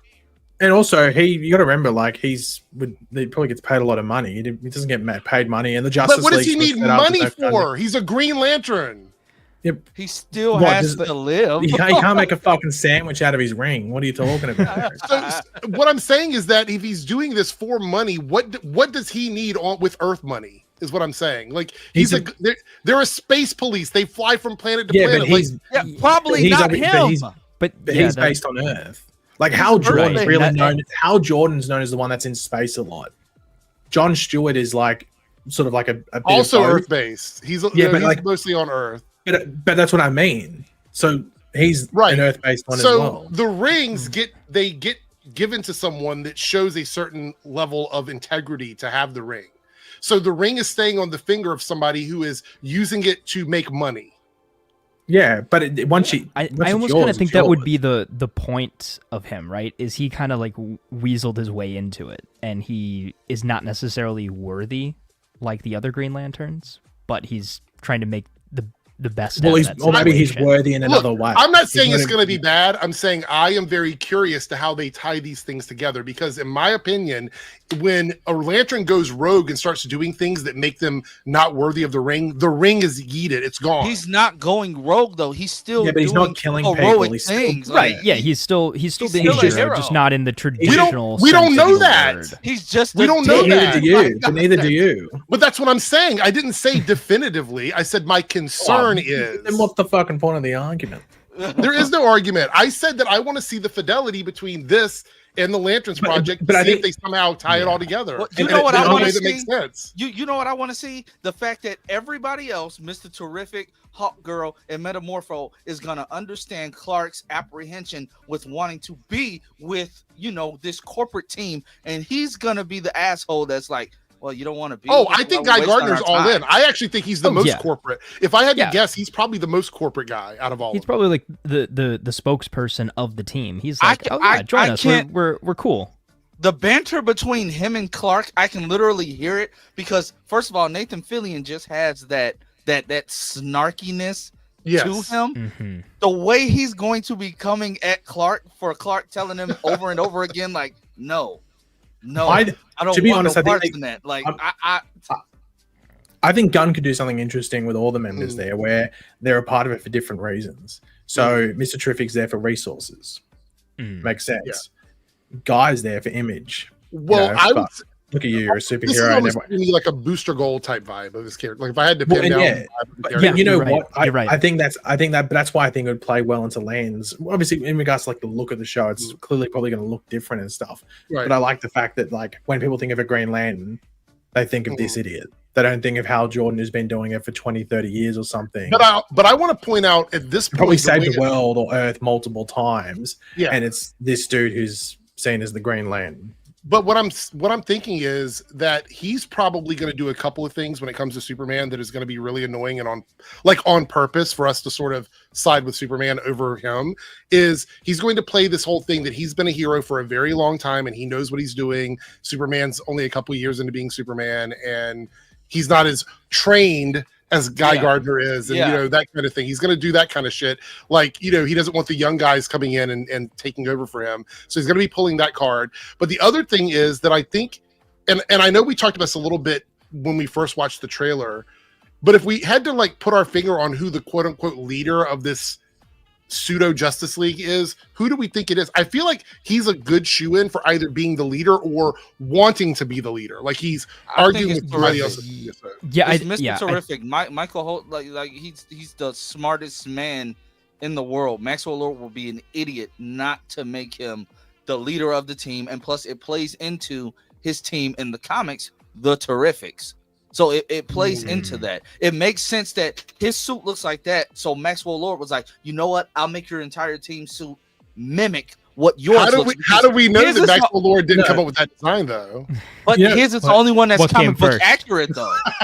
Yeah, I think that's why it's confusing. Here's but maybe it's only comic accurate because Maxwell Lord made it. I don't think there is a leader. I don't think there is a leader in this thing. I think the whole thing is that they don't work well together. He's an idiot. You mean like Lord has like he's what's his name all together. Guy Gardner is just like quote unquote rogue Green Lantern, doesn't abide by the morals or the rules normally. Hulk Girl, like which version is it? Do we know which version of Hulk Girl it is? No, I don't.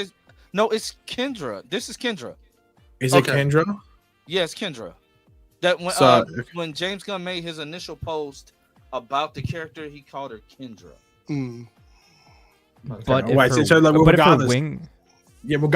again, so like if they play into like the reincarnation thing and everything like that, she's arguably either just playing solo all the time or just waiting for the Hawkman aspect if they do that, like if they're always together and stuff. So, and then Mr. Terrific, like he's always going to be the smartest person in the room.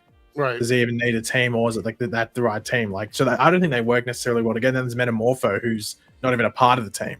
I guess at the beginning, he's just like going to be tag along because he's Superman runs across him or whatever. So I think Defunct was talking about the Green Lantern comment about why you would think it was different. I don't necessarily think it is, but I am concerned, and I can't believe I'm the only person that's even saying this because it seems like it's a no-brainer, in my opinion, that James Gunn is very relaxed on the way he is delegating films and TV shows. And so I am a little bit worried that some of that fidelity is going to get lost between projects because he's not running it like Kevin Feige. So I'm not saying that it is going to be different or that it's DOA, because I don't think that either. I am, as a fan and a viewer, I want that fidelity to carry through, and I hope it carries through. I'm just not totally certain it will because we don't really know the backstory for Green Lantern. Matter of fact, we don't even know if we're going to get a backstory for Green Lantern in the Superman. We don't know how much we're going to find out about these characters. I think the only story we're going to get it is okay. So there won't be any of that. Wait, Cody says Kendra has never. Yeah, if it's Kendra, then there's no reincarnation. Yeah, which I think is a bit of a. Also makes me wonder. Hawk, like it kind of disappoints me because I loved, like Eric, I don't know if you remember, but like when Black Adam was first coming out, I talked about how I loved how massive like his wingspan was. Oh yeah, right here. Compared to what we saw on Legends and what we saw on Smallville. Those tiny wings they had. Yeah, and to like to come here and find out like those weren't like attached to his body. Right. Like that disappointed me. So essentially, he was Falcon. Yeah, essentially with like superpowers. Like they weren't attached to his body. Like like I read that this weekend. That pissed me off. Her wings are a little tiny here, by the way. I didn't notice that before. Yeah, but also Isabella Merced is like 2 foot tall, so probably maybe. But they came out. Isn't that armor on her wings too, though? Like, aren't they armored? Or is that just the color? I mean, if it's just the color. Yeah, I think it's just the color. So she's just walking around all day with wings on the back. Maybe. No, I think they pop out. I think they're still like, maybe she's like the X-Men, like Angel, where it like tucks in, sort of. Well, or like Legends of Tomorrow, where they'd be like, poof. I'm kind of thinking though, it's similar to. There's a lot of elements that are similar to the Justice League animated series. So are they going to go like full Thanagarian with her and like? So we have that whole element too. I know that's exciting though. I'm actually excited to see which way they're going to go. Yeah, I really hope that that's the direction. So if they completely take the reincarnation out of the equation, make her be an actual alien. Didn't the comics try to sort of combine the two stories together at one point, where it all sort of made sense together? I thought they did that at one point. Wait a second. Okay, wait a second. So now I'm confused. Okay, so I'm reading I just expanded the entire thing. This is his post from June 16th of last year. He says, today is the anniversary of Kendra Saunders' first appearance as Hawkgirl. While Kendra Saunders took flight in JSA Secret Files #1 in 1999 under writers James Robinson and David S. Goyer, artist Louis Small, yada, yada, yada. Hawkgirl first hit the stands in 1940 as Shire Sanders Hall in Flash Comics #1. So he's not saying technically who this is. He just named both of them. So now I'm wondering. Well, that's you could technically go by both names. That's very James Gunn as well to that's hint at it, but also not confirm at the same time. And he's covered both his bases. So whichever way that they end up going, even if they combine them, it's like okay, she has one name. Yeah, Shire is like her like Thanagarian name, and then she has an actual they do a combination where she is Shira, but she goes by Kendra Saunders, like that's her alias or something. Anthony, thoughts on the suit? Similar to Legends in a way. It's not going to be cute. It's how many work uniforms do you know that just are like you put it on and say I'm wearing that shit? Like, so you think it's like working at Taco Bell or McDonald's or something? Yeah, I was going to say because I'm pretty sure Lance has a really cute selfie of him in the Taco Bell. Oh, the hat and everything. I think he's got like a whistle in his mouth as well. Tacos. Oh no! You're like how many work uniforms do you know that are like just cute? None. Of course they're ugly. It's a corporate uniform. I mean, if they work for Playboy or something, it's probably but that's just being. Is that a uniform, Eric? Maybe. I guess the Playboy bunny. Maybe. Yeah. What would say, Taz? Sorry. No, I will say I do like the fact that yes, they are wearing a team uniform, but they are still somewhat personalized. Like they still have their colors. Everybody still has their own logo incorporated into the suit in some form or fashion. So wait a minute, Taz. That makes me think. Did they have other suits before these suits? Like, did they have? I think they must have, and then they've gotten these. I think the only one that probably didn't with Lord is Mr. Terrific. He's probably the only one that didn't. Or his suit was his suit, and they just copied off. They just put the shirt under. They just gave him like the shirt that has the Maxwell Lord logo on it. But what if that's going to be a big dilemma though? Is like do we continue to work with this corporation or become our own heroes like Superman is? But go ahead.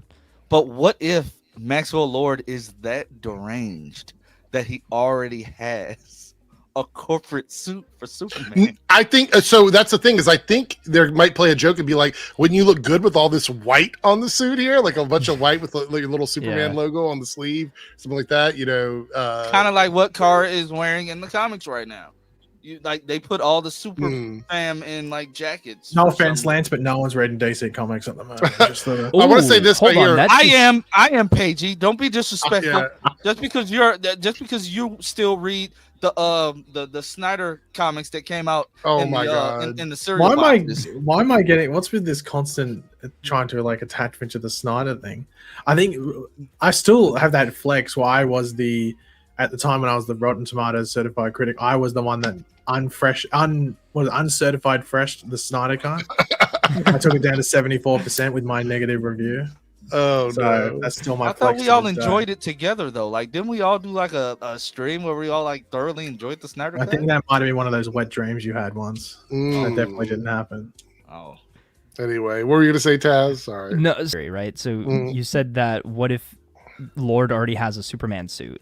And the rumor is that Supergirl is going to be in this movie. What if Supergirl is already under the thumb of Maxwell Lord, and he uses Kara as kind of the last-ditch effort ploy, like, hey, your cousin's already on my team. Why don't you join us? Oh, so basically the reverse of what happened in Supergirl season 1? Yes. Are we expected... Wait, is it believed that Maxwell Lord and Luthor are knocking boots, or is it Are they in cahoots or are they enemies? Like business? I think they're competing businnesmen. I think that's what it is. I think Lex Luthor has like the engineer and Ultraman, and then Maxwell Lord has his little Terrifics or whatever. And I think they're vying for public acceptance. Like which group of heroes is the ones that people love the most, kind of thing. And Superman's just like out there, like I don't want to have shit to do with neither. Right, he's the middle guy that isn't committed to either team. He's not committed to either team, nor is he committed to the government, which is why they're both vying. He still wants to be a freelancer. Meanwhile, Batman's on somebody's roof just looking at it all happen. So it says you're onto something, Pagey. So Lex Luthor is like the Whopper. Oh, Maxwell Lord's the Big Mac, and then Superman's like the crumble Arby's. He's Arby's. So what's the government though? Like what's Waller and Flag? What are they? Oh, like Wendy's. Dave's double. It's like we're all the way back where we started. Yeah, we're full circle. Full circle. All right. So before we move on from this, though, what do we think about Hawkgirl's wings being organic and not part of the suit? Do we prefer that? Do we not? I want to see her walking around with him, but I know they're not going to do that because that's what I wanted to see them do with Hawkman and this massive. Oh, I just realized. Eric, there might be a Black Panther situation here. Remember, like Aldous Hodge was kind of thick in that other picture. No, shit. Eric, you might actually have something legitimate to be worried about. What? You jumped in the middle of what we were talking about to do this. So what is it? This could be a bad. I don't know if Gunn's going to edit it out. This could be like a what are those moment from Black Panther 1. Do you think there might be a Hawk Tour reference from Hawkgirl? Oh my god! How did you get to that? I don't even know how you got there. This was before the crypto scam. So Hawkman comes in and Hawkgirl says, "Oh, so you're a Hawk too?" Yeah. No, Hawk 2, huh? Or something, just something like play off that. Or could be then it's like, how did you defeat Dirt Man? I spit on that thing, and then it's like, oh, okay, so that's how she defeated Dirt Man. So hey, but I heard a rumor that we're going to see. Wait, is this Umbrella Academy? No. But while Superman is indeed fighting the kaiju monster, that we see Tyler Hoechlin and Bitsy Tulloch like walking down on the street. What are you holding up? It's their old versions before she died of the cancer. Okay, this has gone off the rail. There's no way that's a real. What are you holding up as well? It's a little fan. It's hot in here. I'm getting ready to go to bed, but it got hot. AG, getting ready to cry. Collider has confirmed. Producer Nate Moore has indicated Armor Wars is no longer moving forward. No, I've had to wait 2 extra years for Ironheart, and now this happens. It says we want to make sure whatever we're making is awesome, so we had to slow down some things. Side note: Armor Wars would be shit, so that's why we're canceling. I think the issue with this is because of Secret Wars resetting stuff. We're never going to see this show. It's never going to come out. If it were like Ironheart, where they had already pretty much finished the show, they would release it as a limited series or something like that. But the fact is, I don't think they filmed anything for this. I don't even think they filmed I don't even think they wrote it. It was supposed to be a series, then a movie. Right. Will he still be a Skrull in Secret Wars? Like, do we think Rhodey's coming back? Period. No, isn't he back? Didn't he get broken out? Oh yeah. I thought. But what if Don Cheadle tells them like, I had enough of y'all. Shit. I ain't coming back no more. Look, Don Cheadle likes the Disney and Marvel money. I don't think he's going to walk away from anything. If they wanted to be in Secret Wars, he's going to show up. Cheadle did Space Jam too. I think he's fine. No, it's going to be Terrence Howard. Terrence Howard's going to be like. Also, did you see that clip I sent you, Eric? Which one? Don Cheadle from Space Jam 2 on Twitter. No. Eric, before I go, I have a question.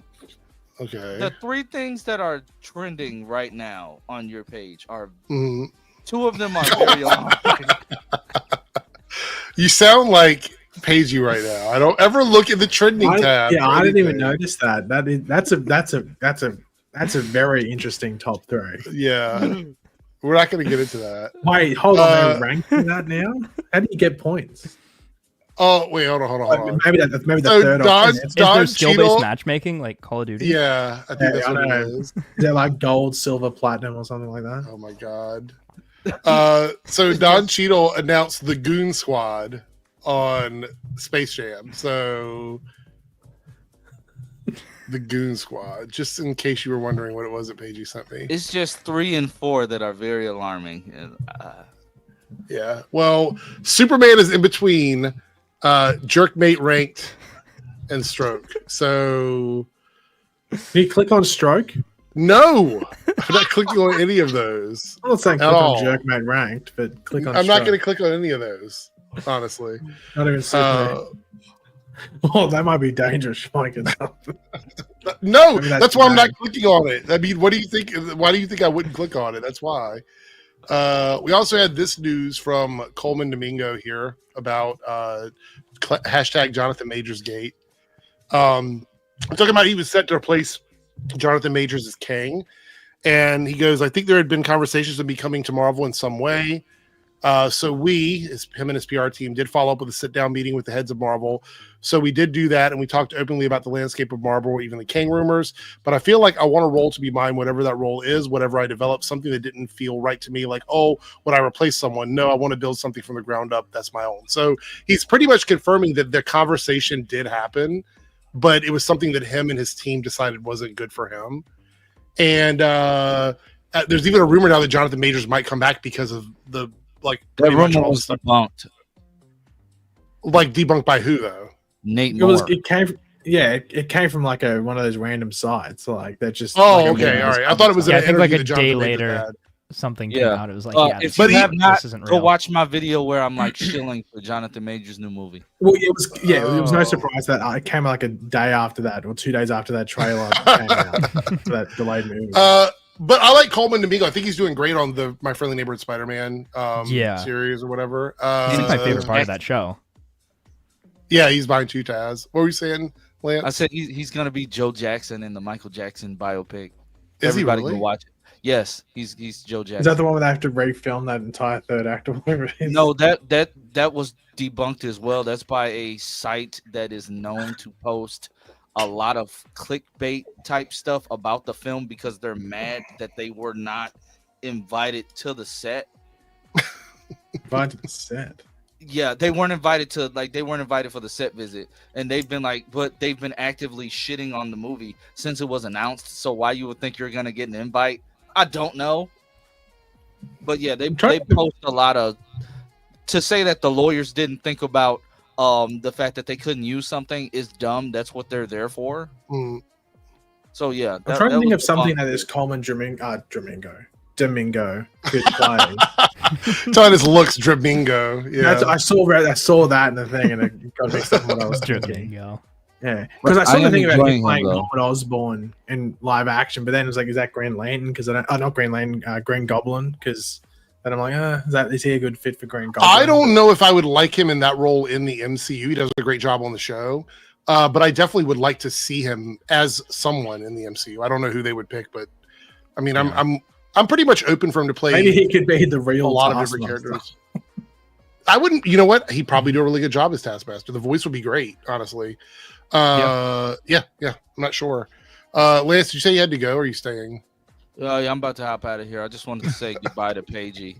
I hope you all join me tomorrow. We can finish this conversation. Oh, there we go. All right, drop the link. Is that on Chatterbait or OnlyFans? It's on Stroke. Oh, dude. Oh, okay. I know that one. I've been a frequent user of that the past week. I'll see you there. All right. Good night. See you later, Lance. See ya. Stroke game. See ya. All right. So right now in our poll, we are at a bonus weekend stream is 40%, and we are tied for second place with MCU villain ranking and DCEU villain ranking. So we could end up with 3 potential choices because I'm going to go with the tie if we go with the tie.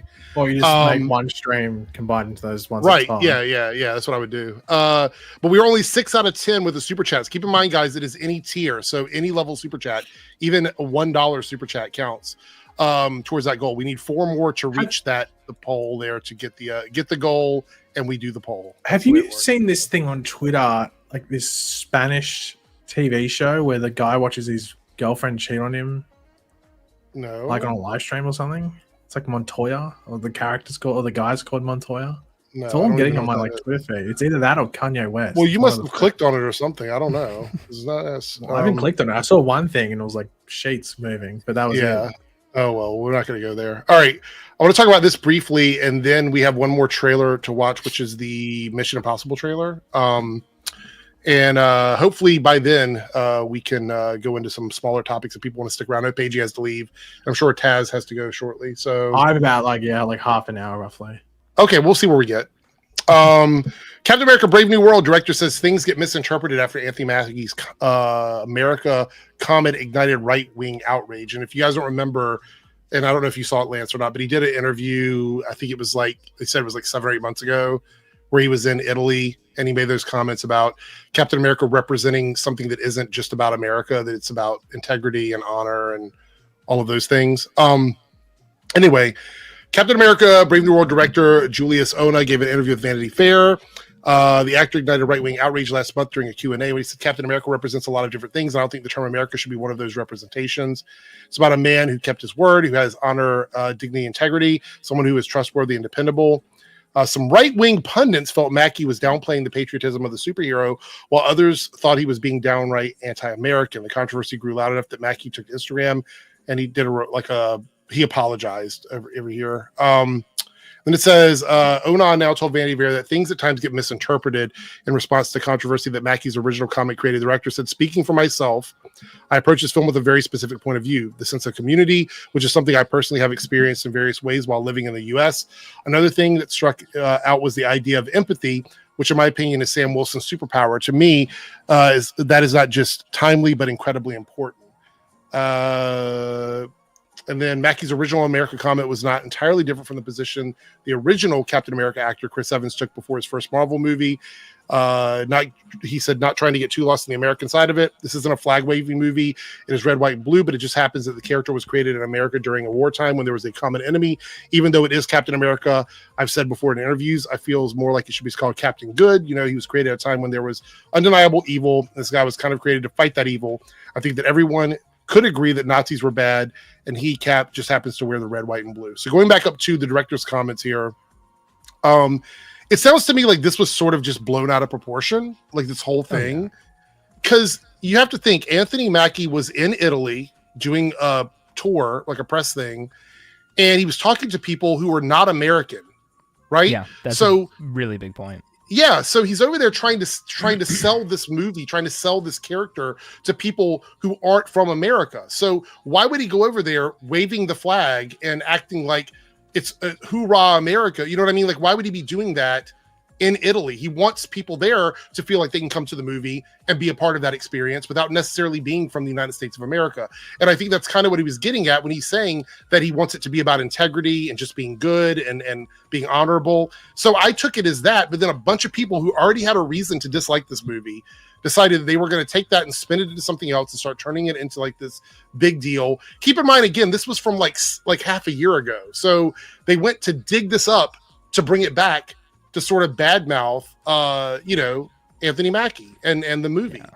Yeah. And Taz, you didn't really get it. I didn't get to talk to you about this or whatever, but what are your thoughts on this? Do you feel the same way or do you have a different opinion about it? Yeah, I mean, I don't think he said anything wrong. I think it's a very similar way to how the phrase for Superman has changed over time. We got rid of, the American way and changed it to a better tomorrow. I think that kind of fits a little bit better for the time that we're in, is not only is Superman a character for the world, I think being able to represent Captain America as not just an American hero, but somebody that can be a hero to all parts of the world is great. I think I actually saw something recently. It was a British guy cosplaying Captain America. And like, I think that shows too, is like, you don't have to, be from the same place to know what Captain America stands for and kind of know the point of the character.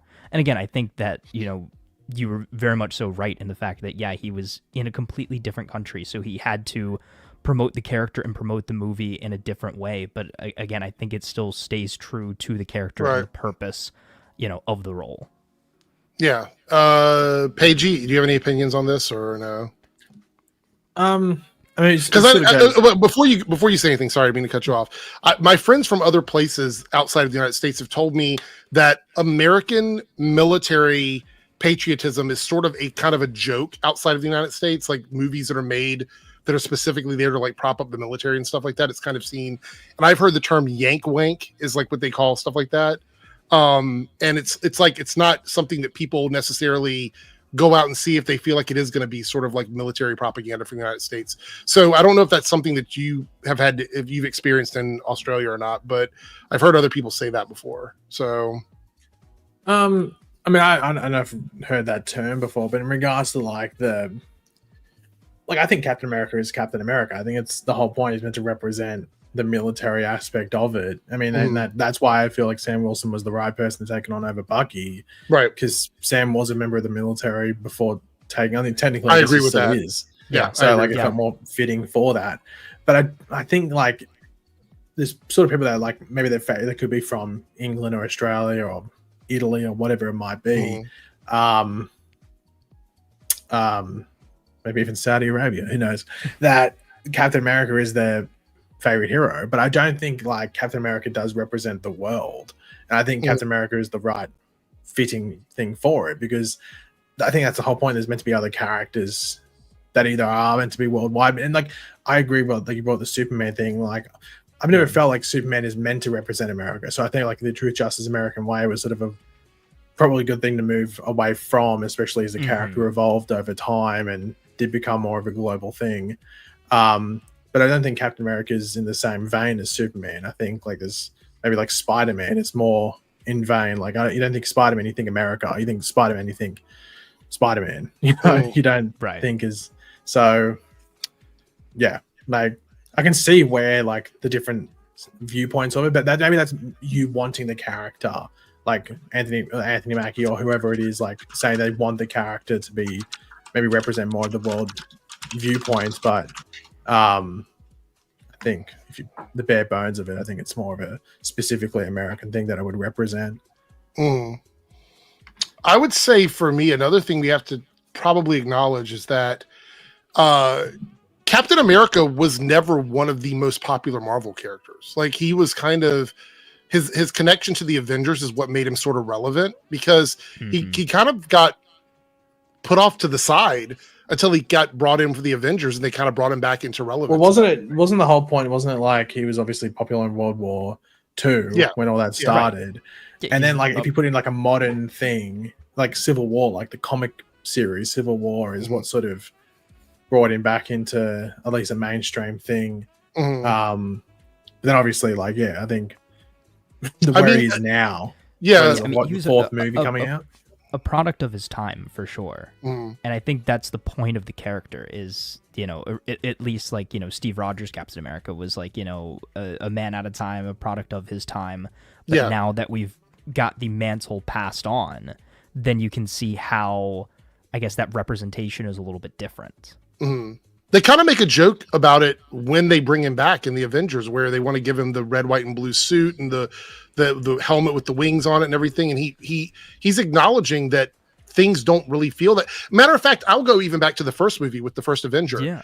He didn't like wearing that suit and getting up on stage and being like promoted as American propaganda. That was essentially what he wanted to be in the field, making a difference. And that really was the core of the character. If you are someone that views Captain America as literally an effigy to the United States, that is such a pedantic way to view that character. It's a very narrow view of who Captain America is. Steve Rogers as Captain America, his time as Captain America was about Steve Rogers. It wasn't about the American flag with a shield. Like that's what made that character so important. Yeah, and he kind of just wore that because that was the only way that they were going to allow him out there and actually, you know, do good, you know? Right. That was the only way that he could actually use his powers in the way that he wanted to and use his now, you know, his position in the way that he could to actually make a difference. I would even go as far to say that if you want to see the damage that is done when you use an American effigy as a character in a series and how that affects that character overall, all you have to do is look at John Walker and the Falcon and the Winter Soldier, right?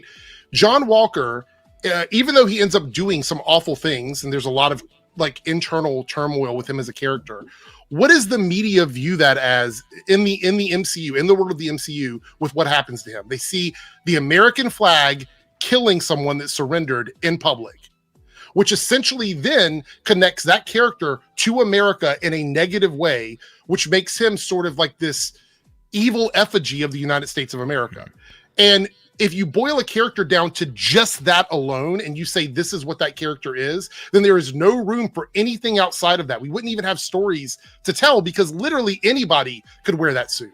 Anyone. It could be Steve, it could be Sam, it could be John, it could be Bucky, it could be anybody. Anybody could wear that suit if that's what you boil it down to. So saying that that is the most important thing that you need to be looking at with America, I would say, I would agree with Anthony in a way that it doesn't even really need to be in, like when you're thinking of Captain America as a character, you're going in to play this character.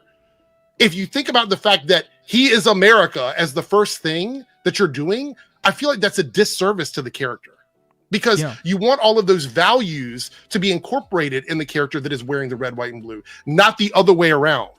If you flip it around and do it the other way, then you end up with that problem where are you a character or are you just American propaganda? Which one is it?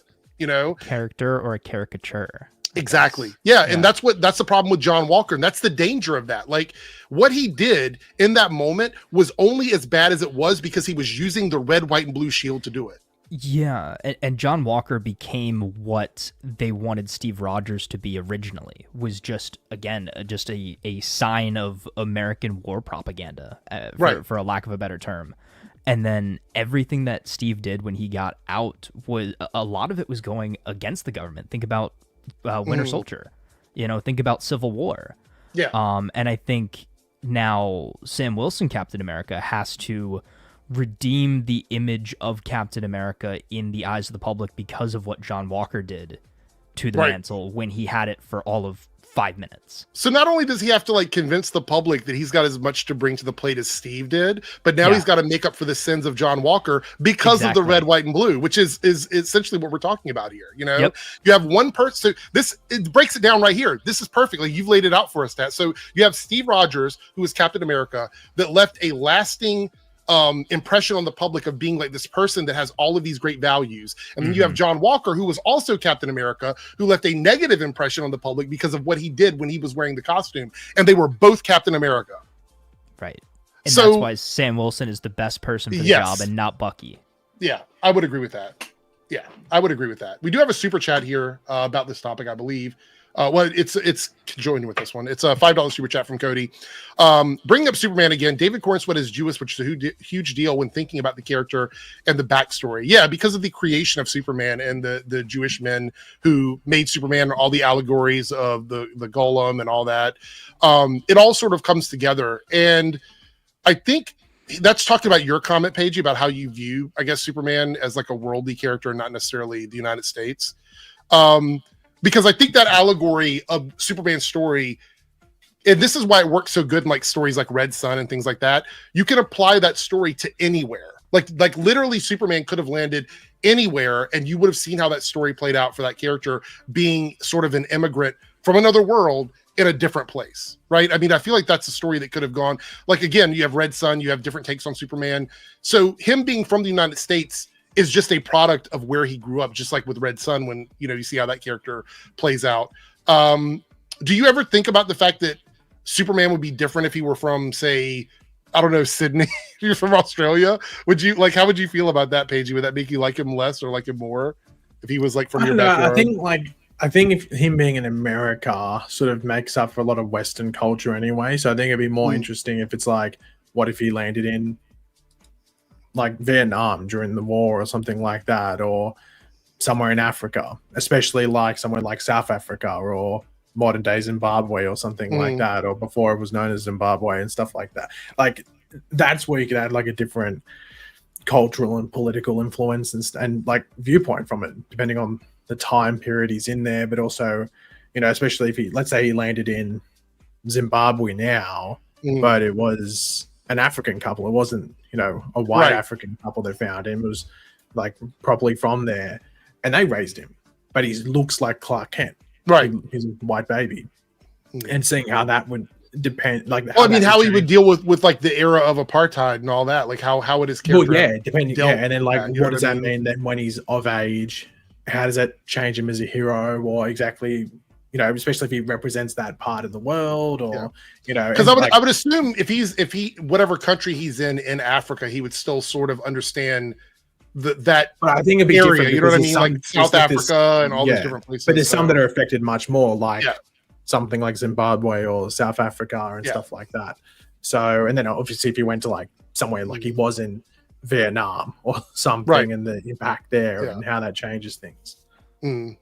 Yeah, it would be really interesting, straight up. So thank you for the super chat. So that brings us to 3 away from 10. We are so close. This comment from Chris: crude question, but does Superman get STDs? And then Harris is like, he gets super TDs. So that's pretty funny. 7 out of 10 for the goal there. We're only going to be live for a little bit longer, so you guys, we do have some time to reach that goal. Oh, Hunter! Wow, coming in with that was pretty quick. Is that the Hunter Zolomon Barry Allen ship now? I think it is. Well, you know what? That's possible. That could be what that is. Honestly, Hunter here with a $5 super chat. Love your streams. First ever super chat, by the way, the first one ever. Big old 1 next to it. So thank you so much, Hunter, for that. I really do appreciate it. And again, now we're 2 away. I think we're going to hit the goal. You guys are amazing. Thank you so much for that. And thank you, Hunter, for being here. All right, should we watch this last? It's a very quick 30-second trailer of Mission Impossible. I haven't seen this one yet, so you got to go, Paigey. No, I'm singing the Mission Impossible theme song. Okay, another like 10 minutes. So I see here, I've paused it on the first frame, and I already see he's running. So I know this is going to be. It's only 30 seconds, but I feel like it's going to be more of the same for Mission Impossible. But let's give it a shot. Let's see where we go here. It's been a long time, Ethan.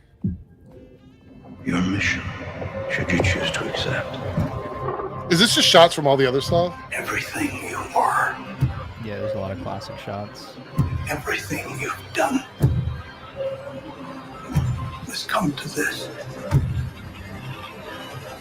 I need you to trust Only 30 seconds. Why are we wasting it with all those? One last time. What? That was the whole thing? To be fair, it was all like action shots, and the thing is that Tom Cruise did every single one of those, so that's why. That's true. But I want to point out that the first half of this 2-parter did not perform well at the box office. But I think they know putting the part 1 on that, because people just go, oh, another one, because it just feels like you're not getting a full story. Like I remember when they put part 1, I'm like, why? Like it's such a un-Tom Cruise thing to do as well. Like yeah. Because obviously, it was the studio's decision. He was probably like, "Look, you idiots." But the thing is, it was a good movie, which was sort of disappointing that it didn't. No, it was good. I don't think it was a bad film. I wonder, like we talk about like superhero fatigue and stuff, and I hate that term, but are people just not vibing with Mission Impossible anymore? Is it aged out a little bit for people, or it's like what weird, do we think? Right? Because the last one that I saw, I actually went and saw it in theaters, which is not something I normally do with Mission Impossible movies, which was the one with Henry Cavill. And then I didn't see the next one after that, because I think, again, is because of the part 1 thing. I was like, oh, well, I'll wait for part 1 and part 2 to be out. Like, I'm not going to go watch half a movie. And I think that might be where a lot of people were sitting as well, and why it might not have performed as well. I mean, there's a reason why they didn't call it Infinity War 1 and Infinity War 2. They changed those titles. So I think you might be right. I don't know. As a star of movies, I like Tom Cruise. He's a little weird outside of movies, like as a person. It's a little strange, but I like him as movies. Lightly. I know. Yeah. Like it's a lot you can going on. Separate the art from the artist. Yeah. Look, I will say this: like you look at the Top Gun sequel, amazing film, did really well. I don't think it was all Tom Cruise. I think there was a lot of other factors in there. But we talked about this before, Paigey and Taz. I don't think we've ever talked about it with you, but the idea of modern Hollywood stars, like people that bring fans into movies, like actors and actresses that bring people into movies, is Tom Cruise now outside of that? Because before, if you put him in a movie, it almost guaranteed the movie was going to do well. But he's had a string of movies that have underperformed at the box office. So is he no longer what we would consider like a A-list actor? Is that where we're at now, or is it the age thing? Like, what is it? Do we think? That's interesting, because I would still consider him like an A-list actor. I would still consider him like a household name, but is he that much of a draw to get butts and seats anymore?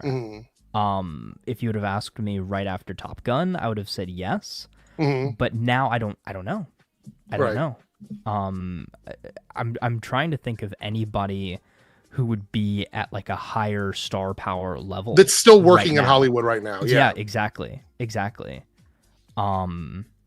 Paige, do you have anybody that you can think of outside of Tom Cruise? Like, who would you put in that spot? I mean, it depends, because also, like, I think a lot of the the actors that are in that thing are from like the 90s anyway, but back then there wasn't as much money being put into movies. Right. I know there's inflation and everything like that, and you adjust for that, but even then, if you do that, it's still different.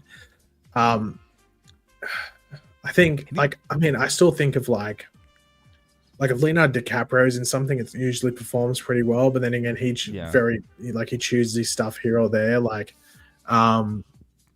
so DiCaprio, I don't know if I don't even know if Will Smith is like that anymore. I mean, I feel like Will Smith has been in a couple of like underperforming movies. I know, like Brad Pitt, Ryan Gosling, maybe. Yeah, like Denzel to an extent. But see, Anthony, but the other movie in this genre, franchise flopped. So you can't really use that as like the correct metric would be how well this the movie before this one performed compared to this one, not Top Gun. Because I think Top Gun had two things going for it. One, it was a sequel to an extremely popular movie from the 80s that people had been waiting for a sequel for forever. So the IP was already solid. It didn't have any other sequels, anything else happening for it. This movie franchise has had a ton of movies, which means that maybe it's lost its luster a little bit. So if Tom Cruise is the draw, then we wouldn't see that drop off from things like this. Or what was the other one? And was it, he did another movie like the Monster Dark Universe? What was that movie? Oh yeah, the Mummy. That underperformed as well. That was a bad movie though. So like, it's not like it was a good movie. Well, but I'm saying like he couldn't even save that movie as Tom Cruise is what I'm getting. Yeah. So, but I think it also plays into that thing where like there is no aftermarket. Like that was a big thing for, especially in the 80s, when you think of the 80s and the 90s, like if someone was a big star, they sold that aftermarket. There's no aftermarket. Like, sure, there's that digital thing, but yeah, I mean, it's just not where it used to be. And that's where like, and it's the same with like even like directors and stuff like that. Like they might do a $30 million movie and might only make 50 million. Yeah. Then it makes another 70 million in the aftermarket. Because all those DVDs, all those VHS, if we go back there. I want this movie to do well because I think the first half of this is really good. But I also am very aware that it might just flop again. It might be another flop in this franchise. And if that happens, is that it? Is that the end of Mission Impossible? Do they put a cork on this and say? Well, apparently it's meant to be the last this one. Is supposed to be, with him at the very least. They probably do this one. It's last one with him, and then maybe in like, I don't know, 6 to 8 years or something, they'll get like who they think is the next, probably Glenn Powell. Makes me think about the Fast and the Furious franchise, how those movies always do really well. Did the last one do well? No, the last one didn't do well. Wow. Yeah, that's right. But I think it was that thing coming out of, because it was during the strike, wasn't it? Wasn't it during the strike or was it before the strike? It was before, I'm pretty sure. But I think it plays into that thing where people are much more selective with the movies. And I think they also want to hear, like, I think word of mouth still plays into a lot of things, or at least they just want to see, does it, like, do people, like, is it getting good reviews? Regardless of if you've seen all the other ones before, it's like, am I wasting my money? Because nowadays, I mean, what was the movie that just came out? Like, the movies come, like, that, like, sometimes you're only 2 weeks and it's out on digital. Yeah. What happens with a lot of movies now, it's really annoying, honestly. And, big movies, though, too. Like, movies that you wouldn't expect. Like, well, Joker flopped, and then that came out immediately. Is Venom 3 already out on digital? I'm sure you can buy it on digital now, yeah. Craven's out. Craven's out already, yeah. And I think that's been my biggest thing recently is I've been so much more selective with movies as well. Like, yes, I've been busy, but, like, I can make time to, take a couple hours and go see a movie if I really want to. But I know that they're going to be out so quickly, and, like, why would I spend, like, $20 on a movie ticket when I can just wait for it to be free on one of the like 5 million streaming services that are available. Well, that was the thing. Like in the late 80s and 90s, like you would know, Eric. Like, wasn't it like a year sometimes for movies until they? It was like there was like 3 or 4 months before. No, like wasn't it the whole thing? Like I saw a thing with like Batman 89 or something. To buy. So the way it worked is VHS when it was big, and you go to like the Blockbuster or whatever. You could rent movies about 3 or 4 months after they come out of theaters, but you could only buy them like a year later. Like you could only physically buy them. So you could rent them, but you couldn't buy them. That's why people would buy 2 VCR players and record. When they'd rent a movie, they would record it onto another tape. So Oh, nice. What'd you do there? And do anything. You must have done something. No, hold on. Sprung all over the. There you go. That's weird. Okay. Thank you, Michael. Here says, for people watching, you can click like the thumbs up to stream. It really helps the channel. I do appreciate it. No matter which channel you're on, whether it is the Reloaded channel or the Debunks channel, it really does help. Thank you so much, Michael. I appreciate it. All right. Before we wrap it up, we did hit the goal. It was clutch. Came in clutch there at the end. But we have 2 super chats here. And Michael became a channel member. Thank you so much, Michael. I do appreciate it. Make sure you take care of those perks. There's a lot of members only content, so go through and check that out. And check out your badges and emojis. There's a lot of fun stuff there. All right, Staggervore here, the 4.9 super chat. Could Henry Cavill become Captain Britain like people wanted, or could his version of Wolverine become canon? So I think his version of Wolverine is canon. I mean, he's a version of Wolverine. So that is canon. Show up in Secret Wars if they wanted him to. They could, absolutely. They could 100% do that. I don't know if I'd want him as Captain Britain, and let me just throw this out there. I like Henry Cavill in certain roles, but I think making him a character that is so close to Superman is not a good idea. I think that's typecasting, and I think that's probably not good for him. Yeah. Look, and if they want to make no Hyperion either. Right. Yeah. So I love Captain Britain. I love the whole Captain Britain lore with like all the different Captain Britons from the multiverse that kind of work together. So I like all of that. I think that's great. The passing of the mantle down, how the powers come from Merlin, all that stuff. I love all that stuff. That's really cool. But I think we need to establish something like that after Secret Wars, obviously, like if we're going to go down that route, because he is very connected to like the mutants and stuff like that. And I would be okay with Captain Britain not necessarily being a no-name actor, but being like an unknown, like somebody that's relatively new into the industry, or someone that isn't doing anything big that they could find and kind of sort of nurture into that role. Similar to, and I know he's not new, but when it comes to film stuff, like David Cornsweet with Superman, I like the idea that we have somebody coming in sort of fresh-faced into the film world that doesn't have all that baggage behind them. Because if you get an A-lister, it's probably going to be somebody that's been in the industry for a while, which means they're going to be cast older, and it's going to be somebody that's going to rack up the cost of those films, which we're trying to get away from. I'd like a more cost-effective film formula to come out for Marvel, so they can start turning out more money in theaters and maybe get back to where they were before. Because we want this stuff to go on for a while. The engines can't keep running if they keep like spending $250 million on movies that aren't making more than $500 million at the box office. So that's a little concerning there. Taz or Paige, any thoughts on this? Would you want to see Henry Cavill as Captain Britain or no? I definitely agree with you as far as like I wouldn't want to typecast him. Mm-hmm. I think bringing him back as Wolverine in Secret Wars would be fun, but I would like to see a more unique role for him for sure. Okay. But I think he does have a spot at Marvel for sure. Okay. Yeah. Paige, you? I mean, what like would you want to see him as Captain Britain or see his Wolverine come back? Is basically what I'm asking. I mean, he'd probably want him to make a character of his own. So if I had to pick between the two, I'd probably go Captain Britain. Right. I think probably the more likely of the two is probably him showing up again as that Wolverine in like a cameo again. Yeah. It's like a fun little thing. Yeah. All right. Michael here says, was there a new Fantastic Four trailer? I didn't see one. I think it's the same one that we saw online. I looked at it and I think it's the same trailer. Did you guys see a different Fantastic Four trailer? I didn't see one. I did not. I can check really quick. Okay. I'll grab the next super chat. While I do that. Let's see. South Texas Shark. Oh, $2 super chat. Thoughts on the Super Bowl halftime show? All right. I guess we can talk about this briefly. So did you guys happen to watch the Kendrick Lamar performance from the halftime show at all? I saw it very briefly while I had a video rendering, but nothing crazy. Paige, are you a big Kendrick fan? Did you watch the performance? Or I mean, I don't mind Kendrick Lamar, but yeah, I watched it. Okay. I want to say, a couple things. There's a lot of people complaining about Kendrick performing at the Super Bowl by like as a singular artist without like a lot of people showing up with him, because a lot of times at the Super Bowl you'll see like the Black Eyed Peas and they'll have like 20 guests come up on stage with them and stuff like that, and it didn't really have that vibe with the Kendrick Lamar performance. A lot of people downplaying it. Look, he just won Album of the Year. Like, so it's not like he's an unknown artist that no one knows about. He's been in the rap game for a long time.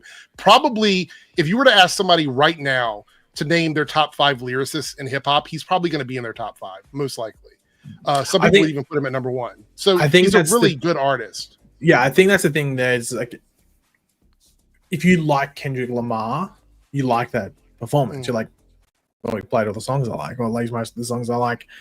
I think it's just, once again, like, it's always hard. Like, because have they ever had a repeat Super Bowl halftime show? I mean, we talked about it. There have been people who that feature, but they're not the headline. I don't remember in my lifetime, because I don't watch every Super Bowl, a time when I've seen someone do a show and then like 3 years later they do it again. I haven't really seen that.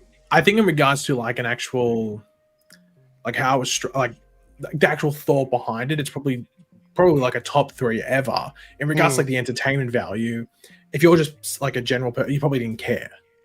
Because the thing is, like, Kendrick Lamar is like, I think a lot of people might know like 3 of his songs. One of them is the Black Panther song from the Black Panther movie, and then like Humble, and then like because he is, a lot of people know. What people really love about Kendrick, at least in the music industry, is he's a true blue like hip hop artist. Like that's what he does. He makes records for people that like hip hop. So all the crossover stuff is the stuff that most people probably heard from, like you said, Black Panther, and then Not Like Us, which did cross over into mainstream and it's been big for like, what is it, months now? I think it came out in the middle of last year. So it leaked and then it came out officially or something like that. It was like, had like a long run. But there's also the idea of some of the social commentary that was present in his performance with bringing certain people up on stage with him, having certain, I guess artistic elements of abstract social issues being represented in his performance as well. Some of the stuff that the song represents in terms of like how it speaks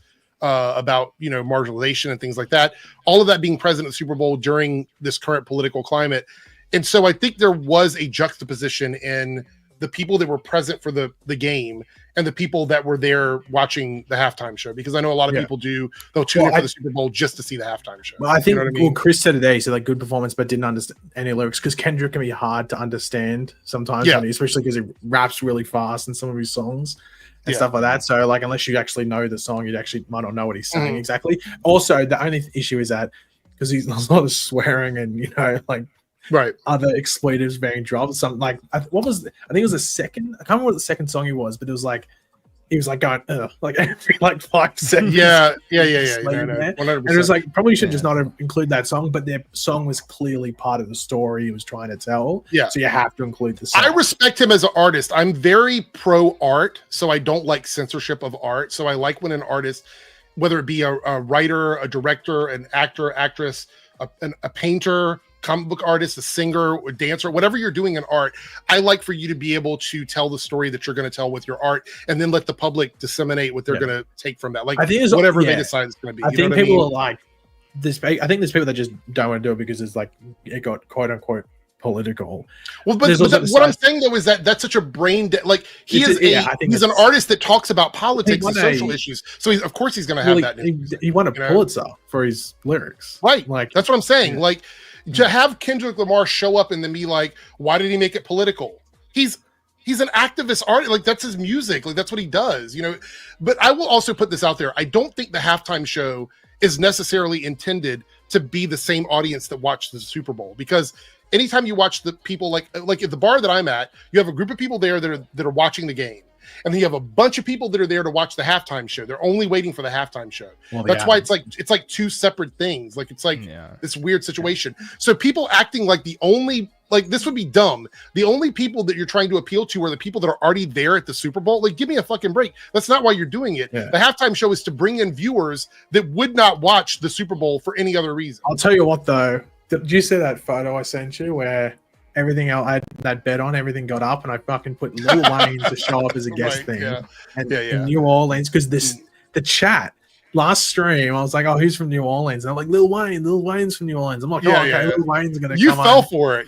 Oh yeah. God, I blame the chat. I fell for the Lil Wayne thing. You know, just to sort of wrap it up or whatever, when it comes to stuff like you know, singers and artists and things like that, it's all going to be subjective. Some people are going to watch it and be like, I love it. I think it's the best thing ever. Just like we do here. We're talking about stuff. And then you got people that are going to hate it. The issue I have, and anybody in the chat's listening to me when I say this, do not devolve into like hateful, like racist, like that kind of stuff. You don't have to like something, but you certainly don't have to be vocally toxic about it. Like you could literally just be like, I don't like Kendrick Lamar's music. I didn't like the halftime show. I thought it was boring, whatever it is. And then move on with your day. This going back and forth on social media about how good it was, how bad it was, how relevant it was, et cetera, et cetera, et cetera. It doesn't help anything. He got his bag. He got paid for doing it. You either love it or hate it. That's it. Or you don't care. One or the other. But shout out to him for getting that shot. Being in the halftime show is a big deal. He got album of the year. I'm happy for him. Keep doing what you're doing, Kendrick. Pagey here showing that he bet on Lil Wayne over here. So, God, what was Lil Wayne doing? Well, not at the halftime show. What song would he have done? A Millie? That's the only Lil Wayne song. Wait, hold on. No. He's done so much stuff. I love Lil Wayne. That's the only one. A Millie's probably one of the big ones. I probably think like you know, that would be a good one. Yeah, he's been featured on a lot of stuff too. He's been featured on so many songs. So. All right, here we go. We got 2 more super chats. Lone Wolf, $5 super chat. Captain America has never represented America. Cap has been a symbol of idealism of what America should aspire to. That's a really good way to put it. I can see that. Which is kind of that's a very simple way of kind of saying what I think we were getting to, which is like you have different versions of Captain America that all represent different things, but at the end of the day, they're all doing what they think is best for the country in terms of like how they're out there representing, except for John Walker. I think at his moment, he probably wasn't doing what was best for the country. But I respect this opinion, Lone Wolf. I think this is a good way of looking at it. Anything to add to that, you guys? Or I do as well think that that's a very good way to kind of, I guess, present it. Not necessarily simplify it, but kind of streamline it, I guess would be the best way to put that's a better way. Streamline it, you know. Okay. Our final super chat of the night. Here we go. Staggerville $4.99. I have to dip out now, so I'm. Yeah. That's fine. My answer to this is no. Okay. See you later. Farewell. Bye. Bye. All right, let's wrap this up here. Staggerville $4.99 super chat. Just thought, could you see Cavill as Ghost Rider? No, I don't see him as a version of Ghost Rider. I think Ghost Rider has a vibe to him. Well, at least if you're talking about Johnny Blaze or Danny Ketch. Even Robbie Reyes, they all have a different vibe to them, and obviously Henry Cavill wouldn't be Robbie Reyes, so I'm assuming you mean Johnny Blaze or Danny Ketch. I just can't see him as that. I think part of that is I've been spoiled by Nicolas Cage being Johnny Blaze in the movies, and so that's who I see as that character. So any thoughts on this? You support Cavill? Yes, though, as Ghost Rider? No. We gotta find another character for him, but again, I think he's going to be there eventually. I think we just need to be patient, I think is the best way to put it. I would agree with that. All right. So let's see before we go what the poll ends up being. We're going to end the poll now. If you guys how many votes do we get here? This is crazy. You guys kind of came through. Yeah, almost 60 votes on the poll. So let's see where we're at. No ties though. I see there's no ties. So let's see what we ended up with.